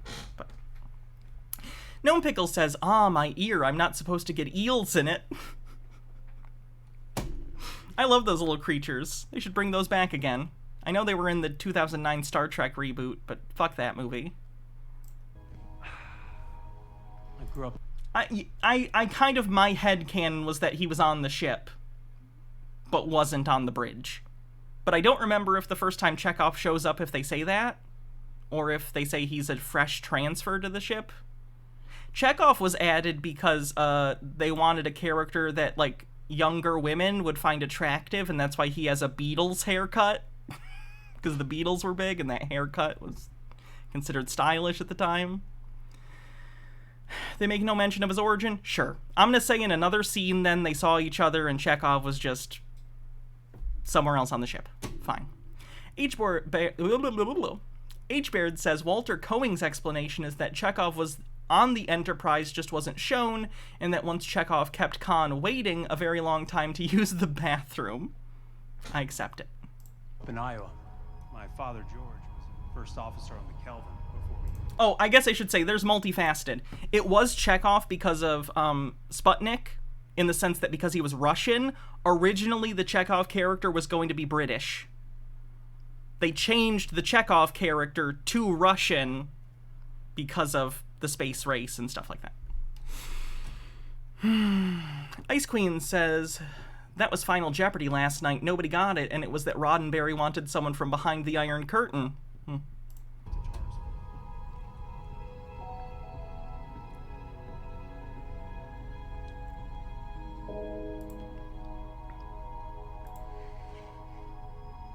Again, this is stuff that other Star Trek is missing. Look at, not everyone's not blowing up. They're not all firing phasers. Look at that. Fucking character beats. Oh my god. Imagine modern Star Trek having scenes that are just there to explore a character's feelings. Holy shit. They have toilets.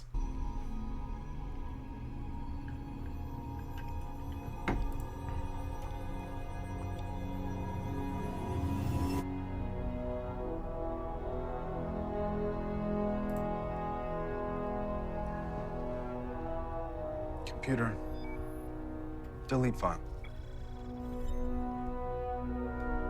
I believe that was his resignation from Starfleet that he was gonna do or something.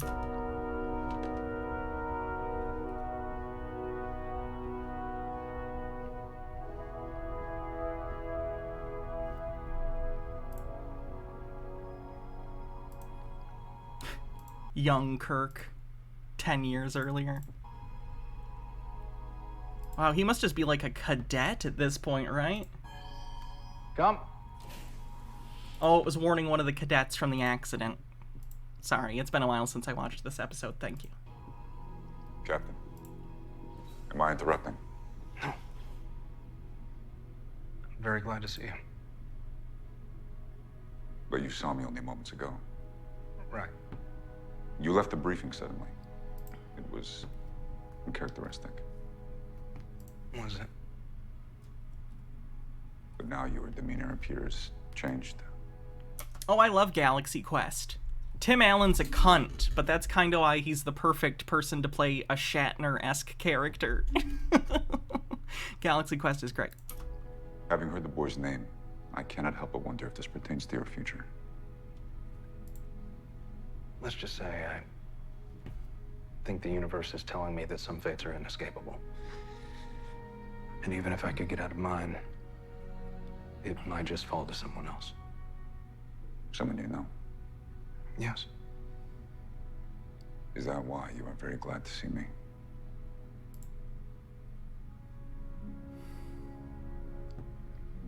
I believe I may owe you a debt of gratitude, Captain. Although for precisely what, I do not know. I love the Strange New Worlds version of the Enterprise, by the way.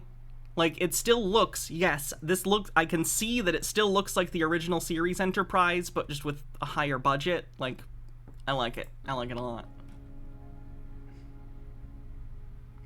You are very important to me. As are you to me, Captain. Chris. The bridge itself, if you haven't seen, is awesome, too. Ooh, is this a speech? This is good. This is from the first episode of Strange New Worlds. Quintessential captain speech. Okay? As soon as I saw this, I was like, oh, this is a Star Trek show. There's a fucking philosophical speech. So the captain and the crew of the Enterprise go to this planet that is sort of what the show imagines, I guess, the near future of humanity is like. They're on the cusp of war, like there's these ideological differences, there's like a nuclear stalemate going on, and they accidentally showed themselves to the planet, basically. Or wait, did they? Or were they intentionally? Either way, at the end, Pike shows up to basically their version of the UN and gives this speech.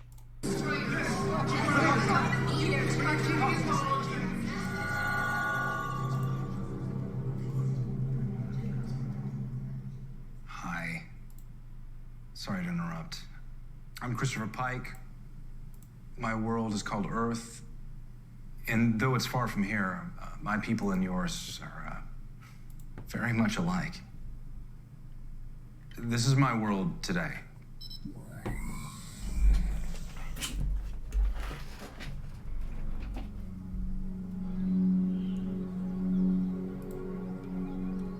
But we were not always peaceful. This is Earth in our 21st century. Before everything went wrong. It's a lot like your world today. Recently, I was treated to a glimpse of my future. It was not all I'd hoped. After all, what good is there in knowing your future? A friend of mine asked me that recently and didn't understand what he meant. Until now. I've seen my future. Let me show you yours. Our conflict also started with a fight for freedoms. We called it the Second Civil War, then the Eugenics War, and finally, just World War III. This was our last day.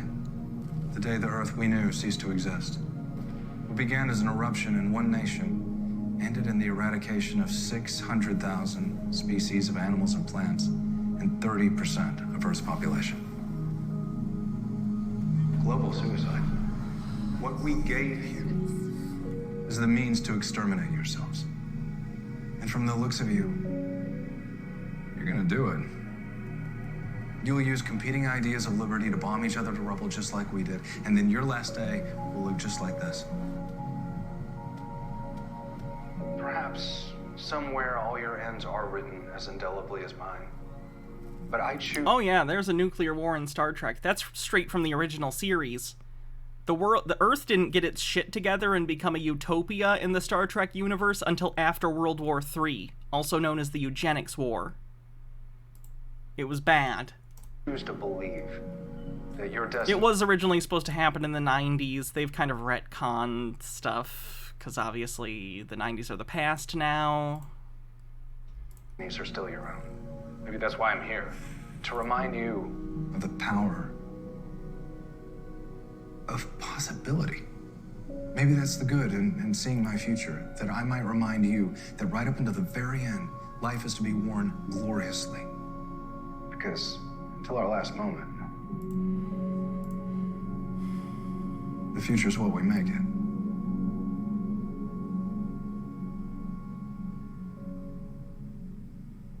So, go to war with each other. Or...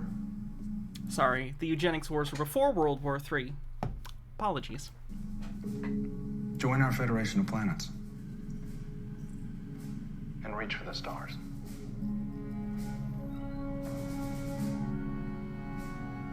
The choice is yours.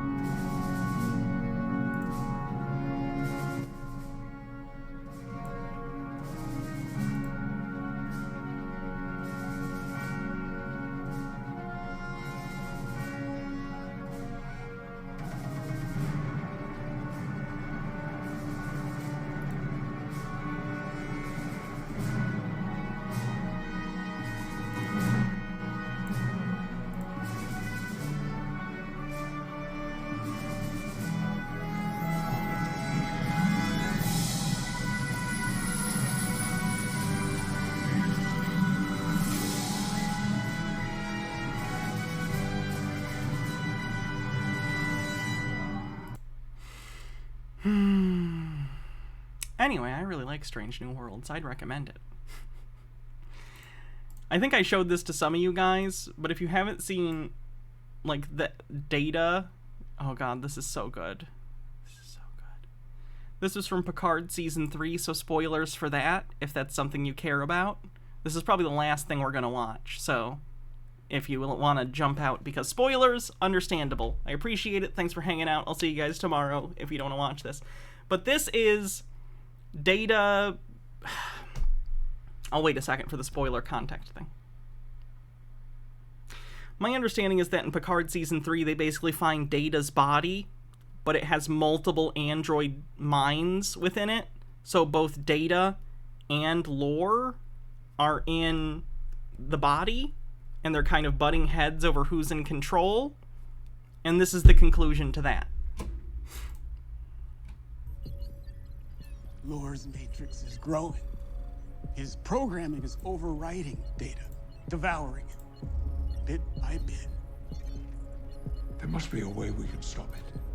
No, Jean-Luc. This battle is all Data's now. Curious. This should have just been Picard Season 1. Why didn't they do this for Picard Season 1? The body is a synth body, yes. I'm finding it difficult to maintain focus. Not your focus, brother. Your existence. I'm consuming you. At any moment, you will simply cease to be. And all these memories... Because Stewart didn't want to at first. God, Patrick Stewart's, like, he's a great actor. He kind of seems like a big piece of shit, and he has no idea what he's doing and should never have any creative control over a project. Like, he's the reason some of the Star Trek TNG movies make his character so action-y, because he wanted Picard to be an action hero, but it's like, that is not what that character is. Do you know the character you played for 7 fucking years? What are you doing? He seems like he's pretty up his own ass, is what I'm saying. So priceless to you will simply fade away. H-Beard says, so is Picard actually still a synth, or did Season 2 retcon it the way 7 of 9's implants were? It would explain why they need a doctor for him when he was hit by the car. I don't know. I've not seen Picard. I've only seen clips. I watched a decent bit of the first season of Picard, and I didn't like it, and I didn't watch Season 2. But I've watched these clips, and I plan to watch Season 3 at some point. The memories define me. I am who I am because they exist. Even though I do not share your desire to dominate, I recognize, given my current state, I am powerless to stop you. Indeed. I hoped you'd see it that way. Data, please. Fight, damn it! We need you, old friend. We need to retake the bridge. Functions are beginning to shut down. Lore's writing his own code. We're about to lose Data forever. Included in this memory are the many hours I spent playing poker with my friends. These belong to you now. Tell me, why are you giving me these things? Because you have had nothing, while I have had everything. Geordi, I'm no expert, but this looks like surrender.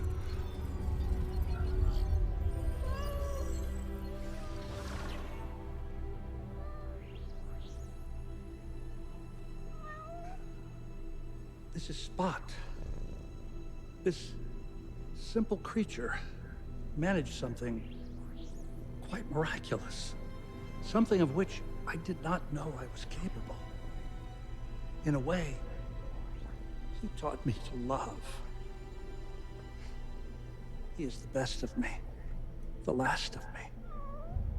Yes.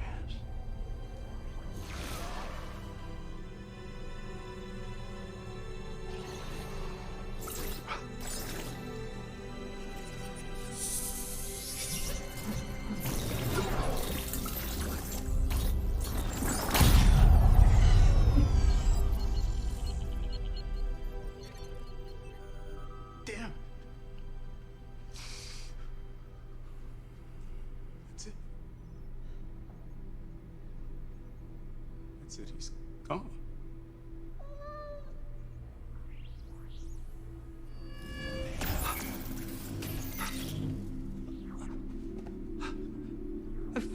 Feel.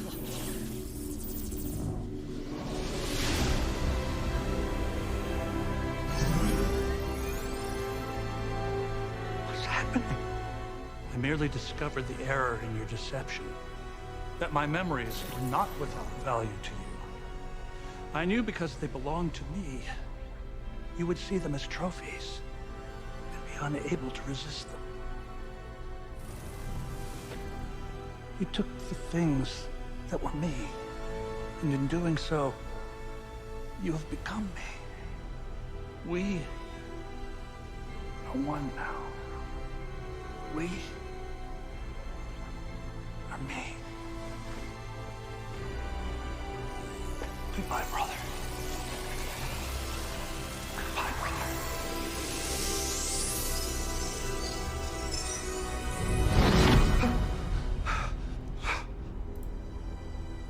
All things considered, I think that's a pretty good ending for Lore.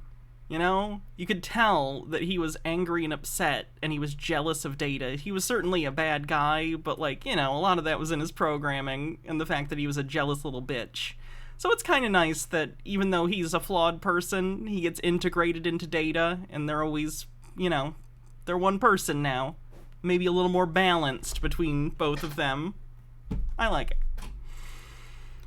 Did they go over why Data ages? Yes, he is in a different body now. It's a synth body, so it's like not really an android. It's more like an artificial biological body. Speaking of Data's cat, someone says. Oh god. Ode to Spot. After this, we'll do a raid and call it a night. I can barely keep my eyes open. Throughout the ages, from Keats to Jorkamo. Ice Queen says, half the last of the bits I just got for this episode. Thank you for talking about one of my favorite things ever. It means a lot that we have this in common, too. Oh, thank you. Yeah, I love Star Trek. Poets have composed odes to individuals who have had a profound effect upon their lives. I'm be honest. The way that they react to Data's poem is so fucking rude. It's not a bad poem. It's not a bad poem. It kind of pisses me off. Like, it's clever. It's a clever poem. Fuck you guys. Fuck you, Riker. What, are you gonna come up and play the fucking trombone again, you loser? Give Data some credit. In keeping with that tradition, I've written my next poem in honor of my cat. Like, it's not like this is a concert. This isn't basically an open mic night on the ship. Anyone can come and perform poetry or whatever. Like, imagine if you went to your friend's, like, poetry reading and you were an asshole about it. Like, it's not gonna be fucking Keats. Whatever, sure. But, like, they're trying. It's artistic. They're expressing themselves. Don't be a cunt, Riker. I call it Ode to Spot. Felis catus. Is your taxonomic nomenclature an endothermic quadruped, carnivorous by nature?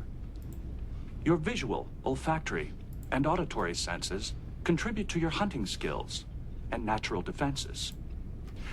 I find myself intrigued by your subvocal oscillations, a singular development of cat communications that obviates your basic hedonistic predilection. Oh my god, Riker, it's been 5 seconds. Pretend to be... Like, even if you're not interested, it's your friend.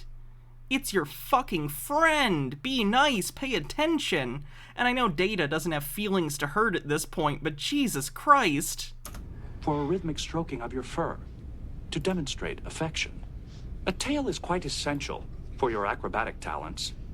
You would not be so agile if you lacked its counterbalance. And when not being utilized to aid in locomotion, it often serves to illustrate the state of your emotion.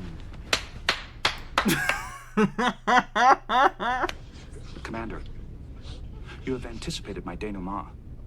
However, the sentiment is appreciated. I will continue.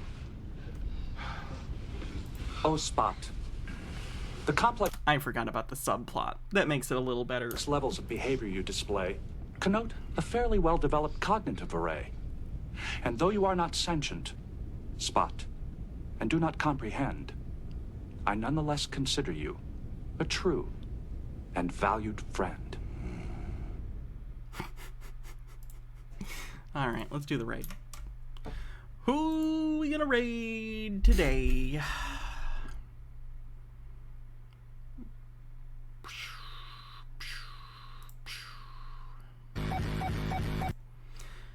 Alright, have a good night, everyone. I'll see you guys later. Love you too, Mr. Blast.